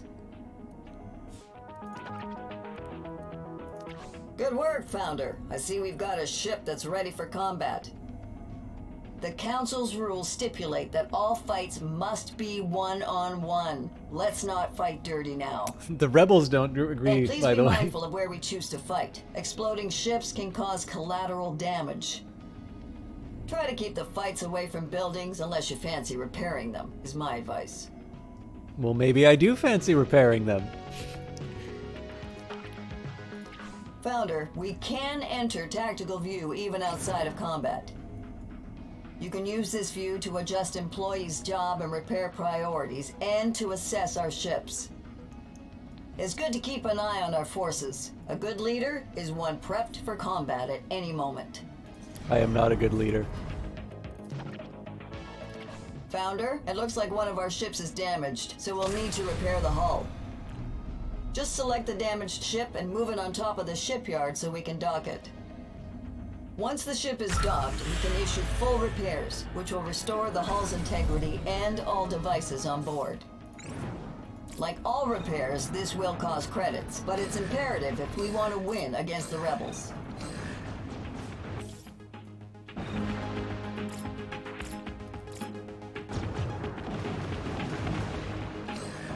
So notice what we've done here, right? Like we know we are underpowered compared to the rebels, for sure. But what we have been able to do is we've been able to get ourselves to a point where we've been able to like the damage that they're doing is being spread out over multiple buildings so that we're not going to lose anything. You know, we're busy repairing the council monument that was under threat.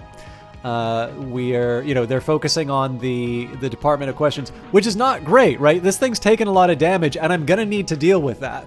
But what we did succeed in was getting the pressure off of the turret, and now the solar clipper is taking a lot of damage. Now, the Nomad Alliance is still full health. Like, there's a lot of stuff that we still need to deal with here. But we're at a spot where all of a sudden I'm not like facing the loss of multiple critical pieces of infrastructure. And on top of all of that, we've actually now got a level 1 defense turret that I can throw a body in. You know, that might actually be enough to distract the Nomad Alliance from taking the Department of Questions.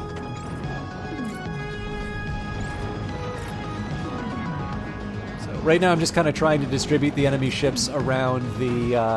Oh, nope, nope, nope, nope, nope, nope, nope, nope, nope.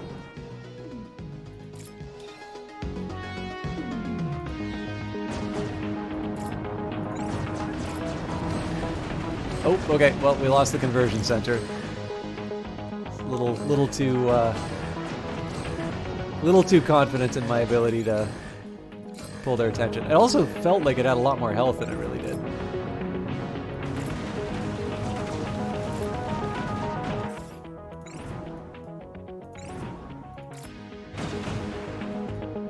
I think we'll just do a one-on-one fight with them. Oof, that road's getting punched. Okay, so we gotta cancel this repair. This is just wasted money. This one we're gonna pause. Actually, we're at one... Oh! The only YOLO once. god, this is going to be so satisfying if I pull it off.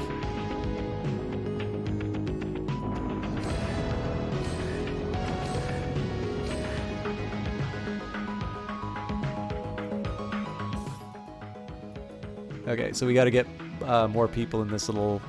If I can get them in this little triangle of death, I'm going to be a happy camper.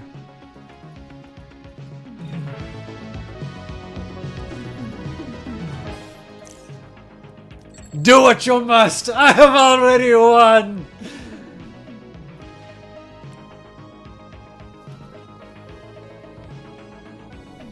Alright, so we just got another Rebel HQ out of that.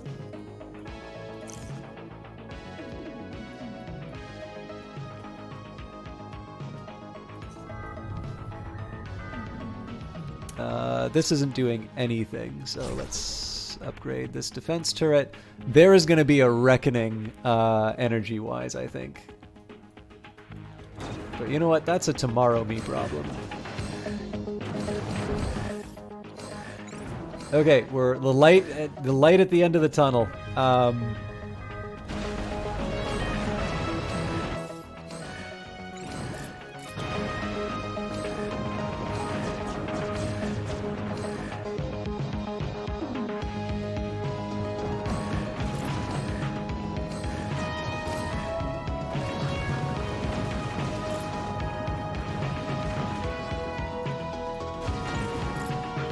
You guys ever wondered how you always hear about these big countries invading little countries?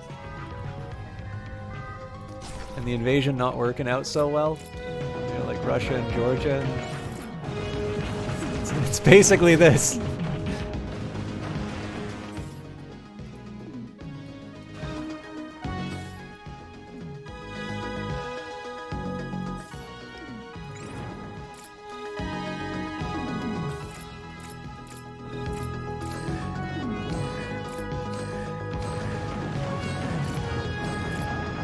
Come on, you cowards. Wait, you can't take on the hunkered rook? Okay, we got two turrets working on them there. Again, if I can get them in the death triangle, that means I can pull the Nomad Alliance into this middle area here, and there's two turrets working on them.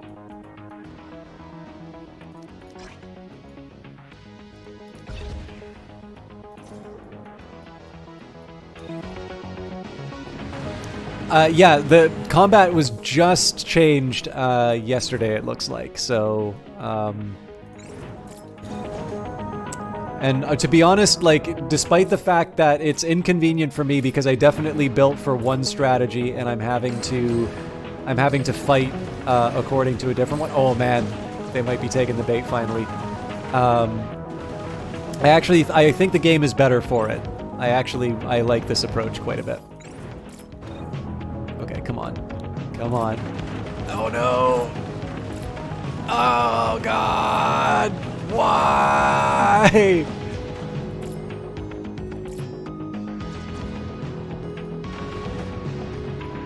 Okay, they're in the triangle of death.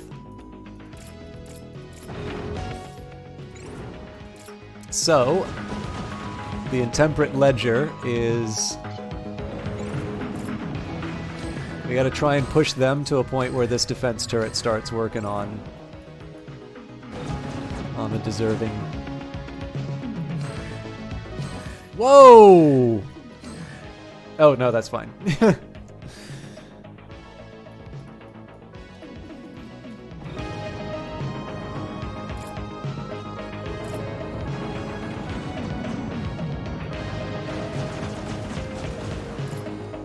Alright, we lost another employee. I mean, that's unfortunate, but that's life.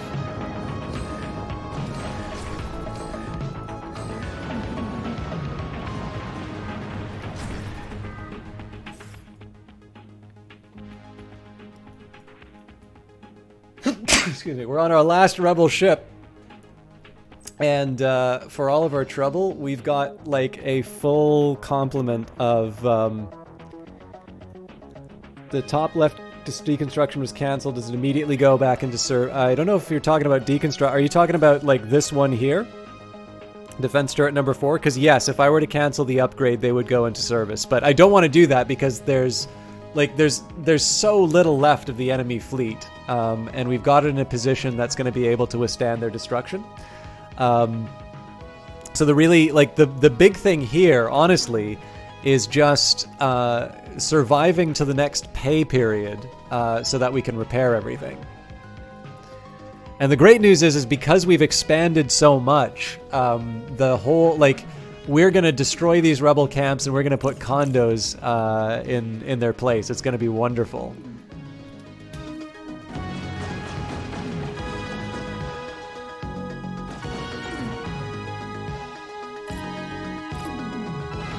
I think we should probably just stay put, even though it's going to mean some dead.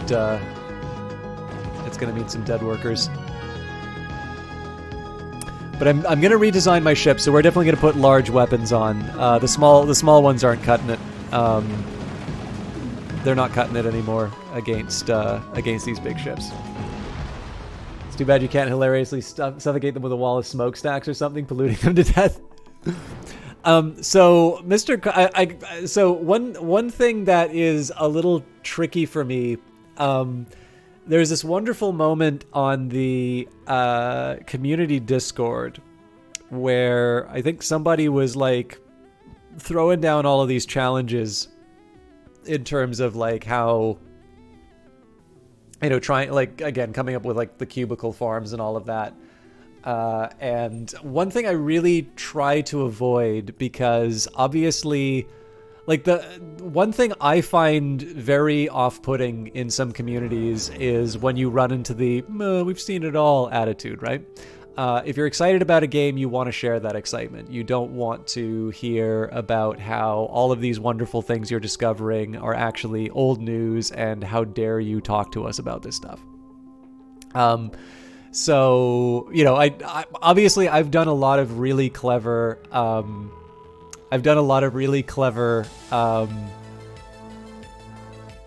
building designs before. And the one thing that I try not to do is I see you've discovered this game I like. Time to make it all about me. But Maddie did say it's hey, now's the time for you to share your designs. So I'm Wahaha! It is now is my time to make it all about me. But one thing, so apparently Mr. Quinoline has tried a strategy.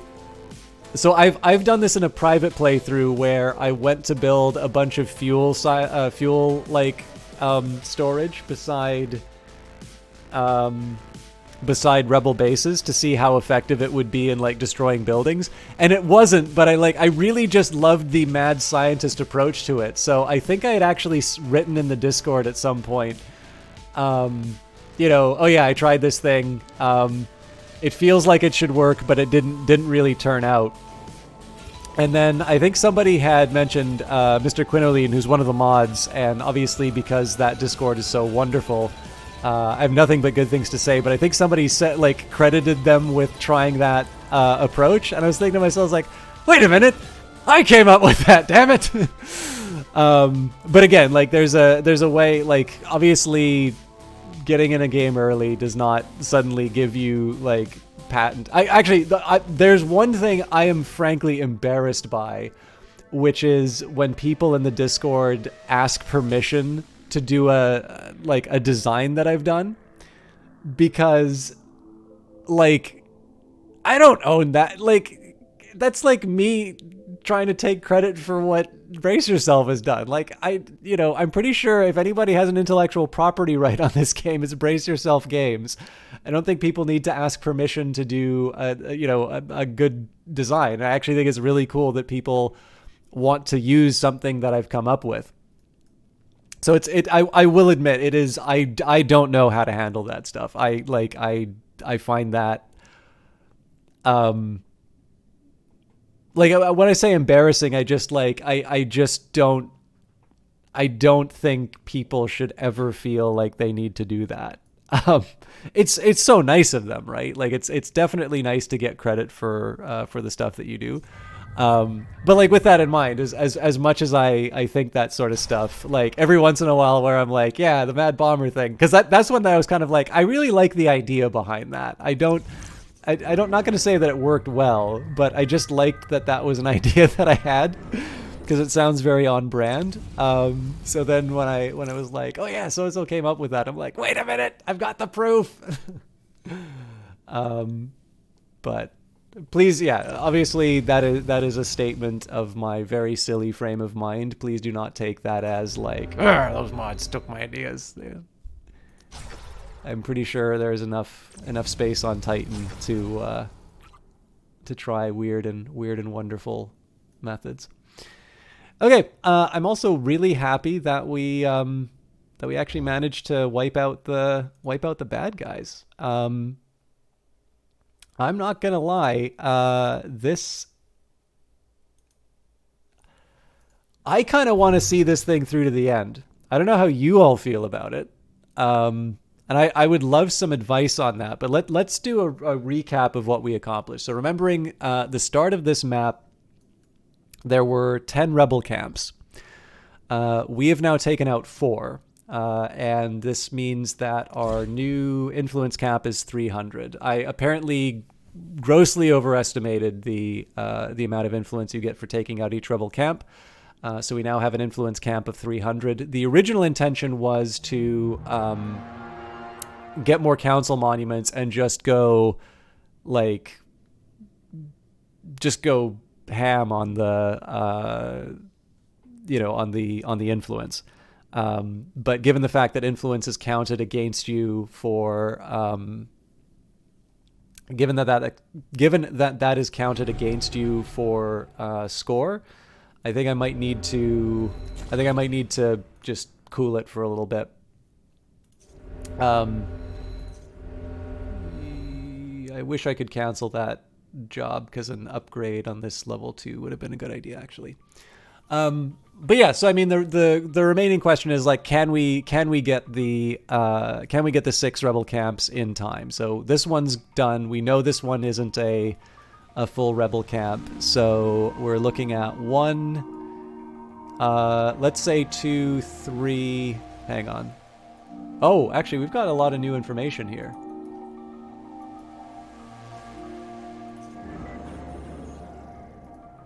Interesting. So let's say 1, 2, 3. There might be 5.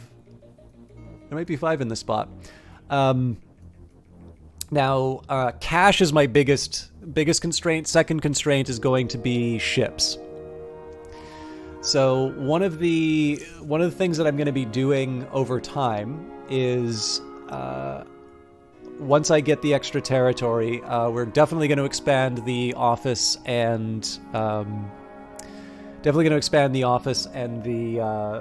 residential spaces. And I think what I'm going to wind up doing here is I'm going to build a purifier in the middle. We're obviously not using this for Zethane anymore, so while we've got the industrial fan, we also have a road on the side here. The fact of the matter is we need to expand. It's a little bit more complicated on this side of the map because it's just a ton of like isotope nodes and whatnot, and like I'd love to mine it all, but I just don't have the influence. Every influence that I spend, on things that are not getting rid of rebel camps is just, another wave that's going to be coming after me. And I mean, it's a hard start, right? These are pretty entrenched. So, the seconds kind of matter. I really wish I could get a peek on where the bad guys are. This actually wound up doing some good work here. We're waiting a while on the command center. And we're actually looking great as far as the energy is concerned. It's actually money that's my big worry right now. So again, command center 8. Once we get that leveled up, I'm going to try and build as many residential and office buildings as I can. Put a purifier in place. Basically, just get that income up so that I can afford to have a larger workforce, as well as kind kind of afford to repair stuff. And then from that foundation, I think I need to make sure that I build the road, but probably what I'm going to do here is build a couple of shipyards, buy the biggest, meanest hull I can find. And I don't know, like I could, I'll either make them the Spartans at Thermopylae and just, have this wall of, just this impenetrable wall while the turrets pound on them. Or alternatively, we build enough of these bruisers, because certainly like mineral wealth is not really a concern. We could definitely upgrade the CCF extractor and the mineral mavens. Like if you think about it, I went crazy in terms of like what I was building here, right? There, like I just, I built as many things as I could and upgraded them right away, and it's like it never happened. Like I'm just still sitting on tremendous wealth, and of course, oh, this is gonna crash. I really hope that auto saved.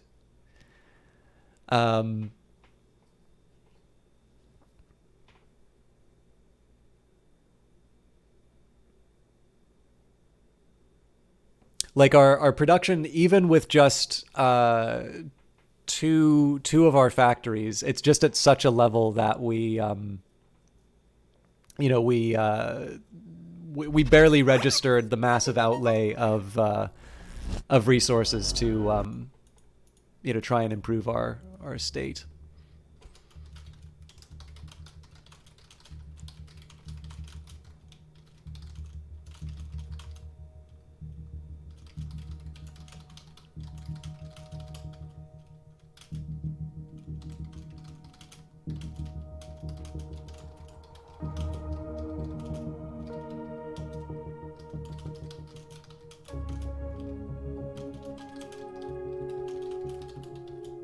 Am I wealthy or influential?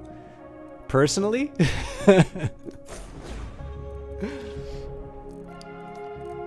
If it's personally, I am vastly undervalued at my workplace. I'm definitely not wealthy. Although I started to get a little money from streaming. I don't see a lot. I think I might, there's been in game. When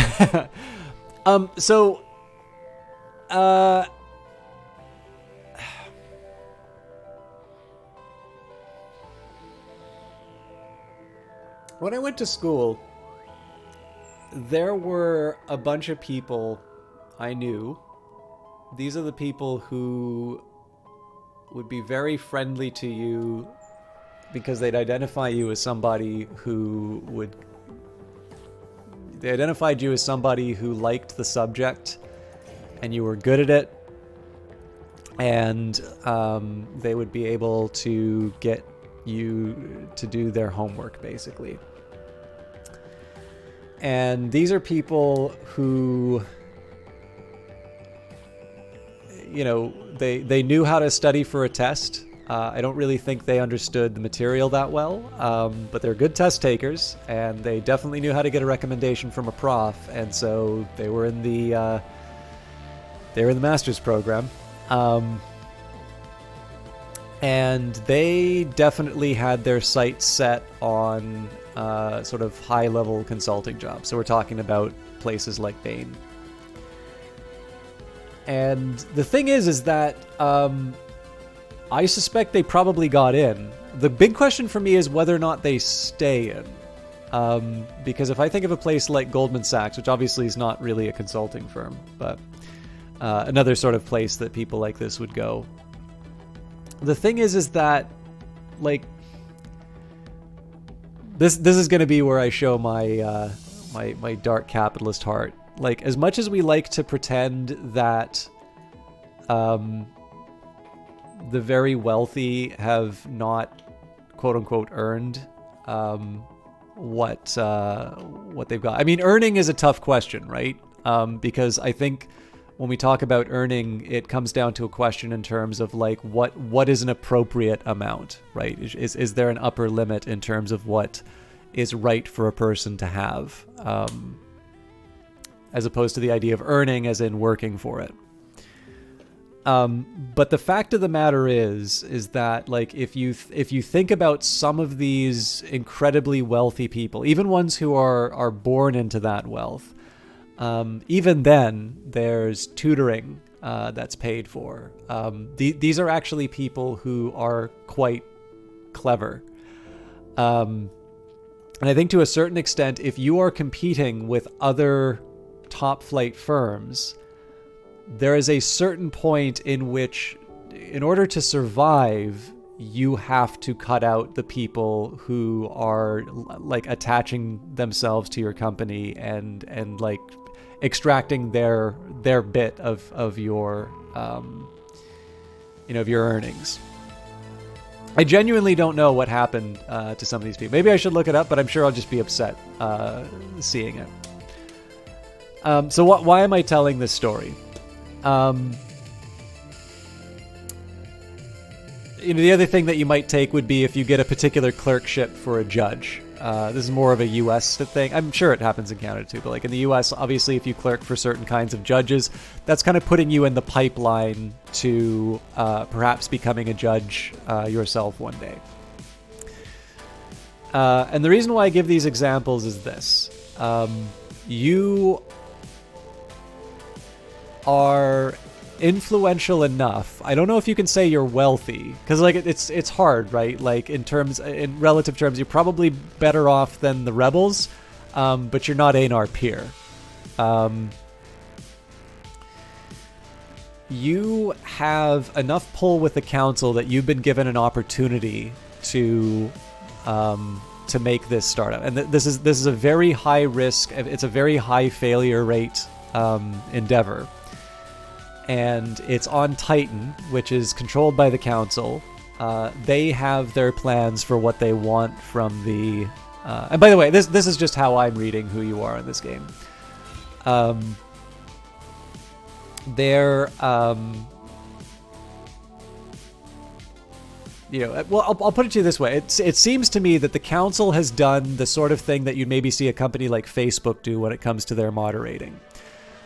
They've got this, or what you sometimes see with some type of franchises, which is they've made sure that the thing is set up so that they always get what they want, right? And you can see this directly in the fact that you can give them artifacts, but you can't take artifacts. I think the council is perfectly happy for people to earn credits, because at that certain point, the council wants things that credits can't buy, and they want artifacts. And they don't necessarily want to expend the effort of getting those artifacts themselves. In fact, what they have is they have control of Titan, and they've been able to set up this system. It says right here that they're able to change the exchange rate for influence whenever they want, and for reasons that are not entirely obvious. And of course, the thing is, like, the reason the council can do this is, who else are you going to use the influence with, right? It's only good enough. Like in the end, influence is only worth something in the sense that you can get the council to do something. And if the council has decided that they will do less per influence, then the value, even if you want to try and exchange it with another party, that party is going to expect some kind of return. And obviously, if they can do less with the council than they would previously, they're not necessarily going to pay you any better than what the council had done before. So, I mean, this is one of the reasons why countries sometimes want control over their monetary policy. And the trade-off there is that sometimes when they control their own monetary policy, and when, if they, let's say they devalue their currency for whatever reason, maybe make their exports more attractive, or, be able to, their debts at a certain level, they want to be able to pay it back at a certain rate. The thing is that investors are able to put their money somewhere else, or they can demand, say, it's like, we want to be paid back in US dollars, so that if there is a depreciation in your currency, we are not taking on that risk. This is why you will see, interest rates fluctuate the way that they do. If they're monetary policy is tied to an organization. So, in the EU, if you're a member of the Euro, it's the European Central Bank that's deciding the interest rates. Whereas, it's the United States. So, like, individual states can't necessarily set the value of the US dollar. The Federal Reserve does that. So if you think the United States is like the EU, then they're the same. If instead you think the United States is different from the EU, then of course you have a bunch of countries which have given up control of their monetary policy, which does sometimes mean that things that would be convenient for them are no longer available because the region as a whole has that currency. And obviously a lot of this stuff got done to death in Brexit, so I'm not going to go on at length about it, but there's pros and cons on both sides. But you're asking like who you are in terms of this. Like, it seems to me that the council has set this up in such a way that they're able to get what they want. But more importantly, it's a little bit like how Facebook handles things. So Facebook isn't interested in really doing moderation anymore. They outsource that. They hire firms to handle it. And one of the performance metrics for those firms is the rate at which they are correctly applying Facebook's policies. This is a horrible job, by the way. Like, there are firms that exist solely to look at the stuff that gets banned on Facebook. And there have been some really interesting and very frustrating sort of articles written as to exactly what that job entails and specifically how poorly the workers are being treated in those places. So the council seems to be pretty indifferent in terms of how you make this thing work. They just expect that as someone who's been put in charge of this, that you are going, as they say, both in the cutscene and as Einar Peer says in the start of the tutorial, they expect you to live up to their expectations. So, again, I return to my classmates. For all I know, these could be people who wind up becoming a partner at, a reasonably influential consulting firm. It's also possible that their lack of actual knowledge and their insistence on sort of buddying up and thinking that you can sort of coast through life without actually doing something. It's possible they'll be found out, and that companies like that have to cut that out. And it's tough, right? Because obviously interpersonal skills are also the sort of thing that will help you get clients, and as a result, it helps the firm make money, and so they may actually be very happy with their performance. Like I said, it's, it could go one way or the other. But I think that's actually not a bad way of looking at it, which is you can sort of see yourself as sort of a fresh-faced graduate from a good business school, right? Stanford, GSB, or Harvard, these sorts of places, and you're sort of on the make. You've got your good placement at a powerful firm, and it's your job to prove yourself. If you do an okay job, you'll probably stick around. You'll probably have a career. But you're not going to be like one of those, you're not going to be like, I want to be that guy, guys. If you do very well, you might become a very influential person on Titan. And if you screw up, it's probably worse than if you showed up at all. And that's how I look at who you are in the game. It's also probably why I make really horrible decisions in this game, because, as you might have guessed, I did not really respect those classmates. I don't think it's wrong to want to make money. I don't think it's wrong to. I do think management consulting does actually. I do think it has a role. I think one of the things about capitalism is that it, like it or not, seems to do a pretty good job of allocating the resources. I'm not going to make an argument in terms of justice or anything like that. Like, obviously, the kinds of wealth disparity that we see is a problem. But in terms of just being able, like, even just thinking things like, a government policy about building vaccines. And given what I know about what it takes for certain things to get done inside of the government, I'm not entirely convinced that a purely government-run research program would have said, we're going to bet it all on an mRNA vaccine. In fact, I can see a lot of reasons as to why they wouldn't do such a thing, because it's untested and nobody wants to be, there's a political element to this, right? So nobody wants to be the person who's called in front of the House of Commons to have wasted taxpayers' money on what I'm sure somebody would say is like, just a complete gravy train for, whichever pharmaceutical company gives you the machinery to produce this sort of stuff. One way or another, we have actually been able to prepare a vaccine for COVID. And obviously, this is not like a pure capitalist thing in the sense of saying there was no government role to be played inside of that. But in terms of private companies, like, it just seemed to be that they were able to explore an idea, understand it well enough, get through an approval process, and deliver something that seems to have done the job quite well. And of course, we live in mixed economies, so there's definitely a role for the government to play inside of that.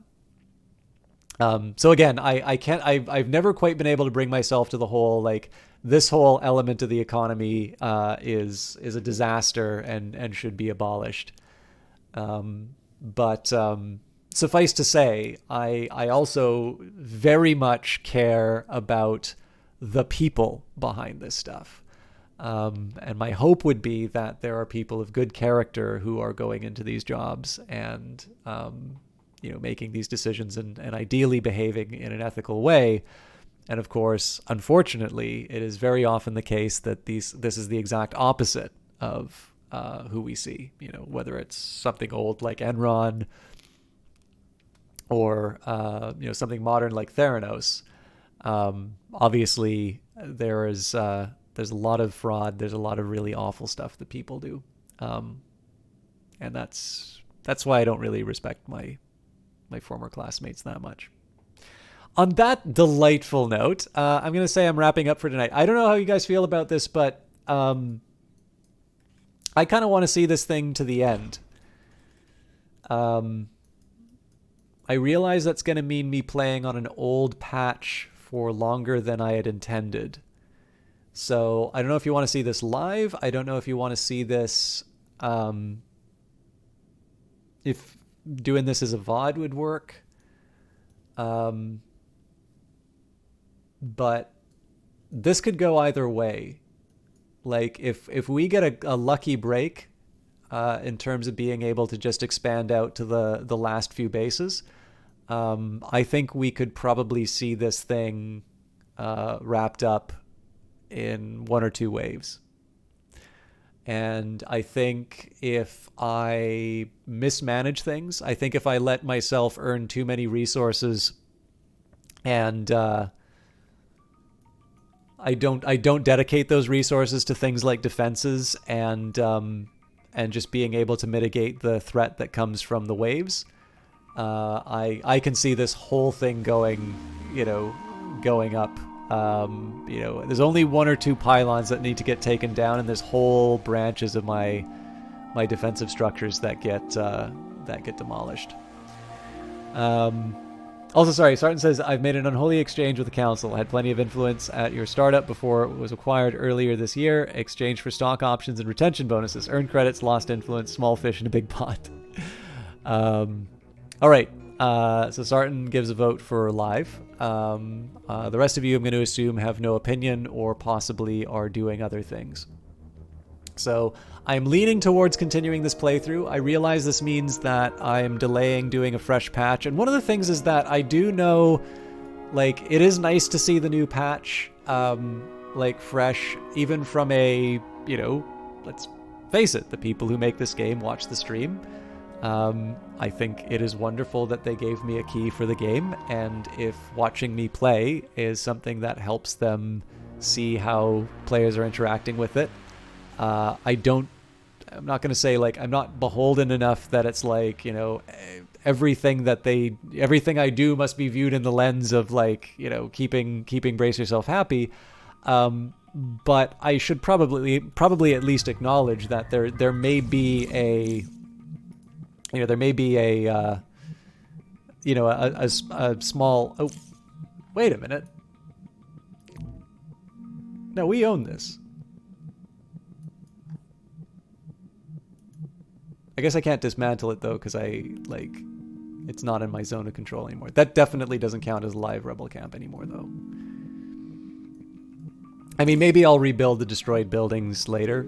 That's just something for me to deal with at a later time.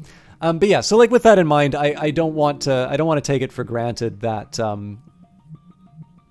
that playing on an old I don't want to assume that playing on an old save is costless. Obviously, we've had some crashes, which I don't think would have happened if we were playing on a different patch. There might be some new stuff that I'd really like that I'm not seeing right now, so I don't want to spend too much time on it. But I don't know, it might be fun to see this thing through the end. If nothing else, to just find out whether or not I've got what it takes to do hard mode. And I think this is actually one of the first time I've done the really aggressive start. But as always, the best place to know when I'm doing special stuff, Wednesday's kind of dedicated to either Industries of Titan or Phantom Brigade. There is going to be an update for Phantom Brigade before too long. There's a little bit of a juggling act to do there. But I will do my best to balance that out. As far as future plans, tomorrow or on Friday, more Cloudpunk. I have fallen behind on the Hollow Knight video, so I did actually get one really good session in, and then everything in the world just kind of wanted me to do something. So I have to get back on track with those, but I also owe people some analysis, and I need to get some stuff for work done, and I also need... I need like 8 more hours in the day.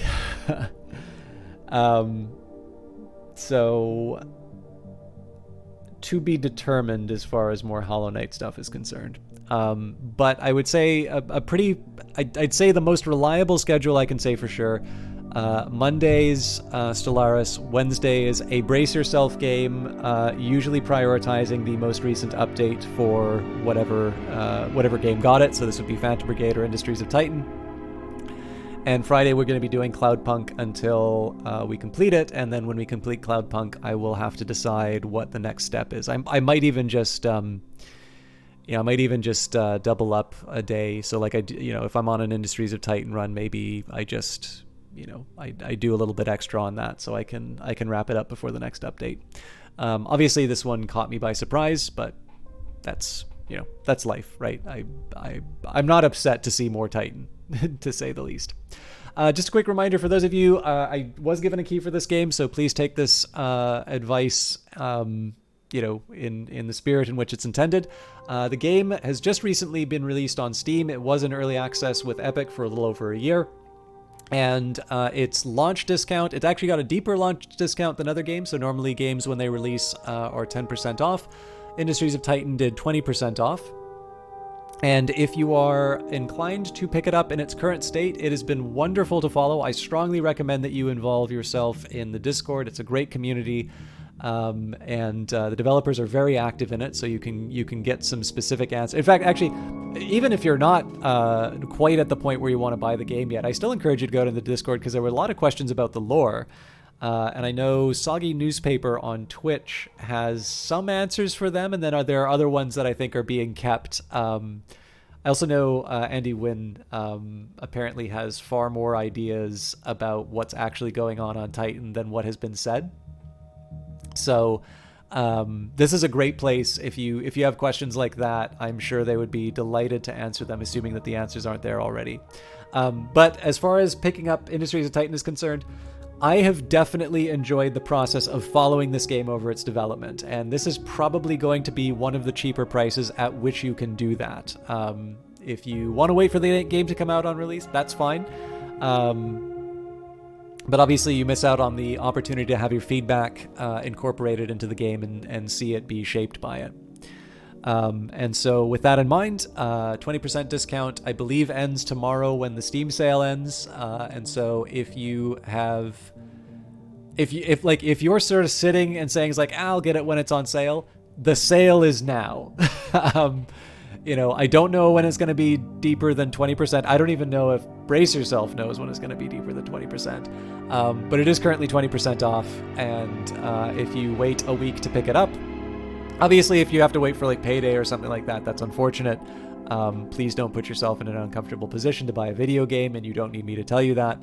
But if you've been waiting for the sale, I do just want to stress that the sale is happening now, and the launch discount has sort of been rolled into the discount that is currently on the Epic Store. So if you're thinking of picking it up, that's the current price. It will be going up once the or going to its normal price is probably the right way of putting it, when the Steam sale goes away, and then I suppose it's anyone's guess as to when the next discount comes in. Oh, bless your heart, Sarden. I hope you enjoyed it as much as I do, because I've gotten a lot out of this. I know people object to the fact that I have like half an hour in the Steam version of the game. It's because I've got all my achievements on Epic. But yeah, thank you for supporting Brace Yourself. I think they're a really interesting developer, and they're Canadian. I like seeing Canadians supported. And of course, if any of you have questions about the game, even if I'm streaming another game, I will do my best to help. Although obviously it's a trickier one, because I don't have the game in front of me. I'm just trying to find somebody to host. I know this is a super long goodbye, but that's also kind of... I think that's kind of par for the course for me. Also, the other thing I forgot to mention was Tuesdays, I'm back on track with the Oblivion stream. So the one that I recorded is... I've already got the next episode ready to go. I'm going to try and record the next one this weekend as well. So there's a little bit more. There's a little bit more to work with. And I'm hopefully not going to be missing out on that sort of stuff in the future. So again, Monday for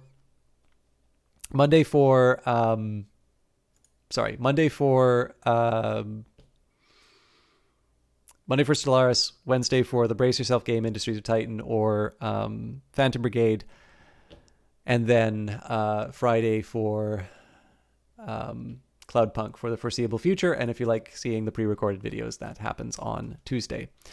Now I noticed that DJ Knight is currently doing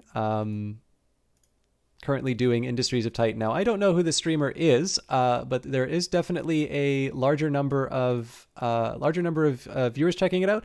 And I have always been saying that I've actually been looking for some more. Industries of Titan streams to host.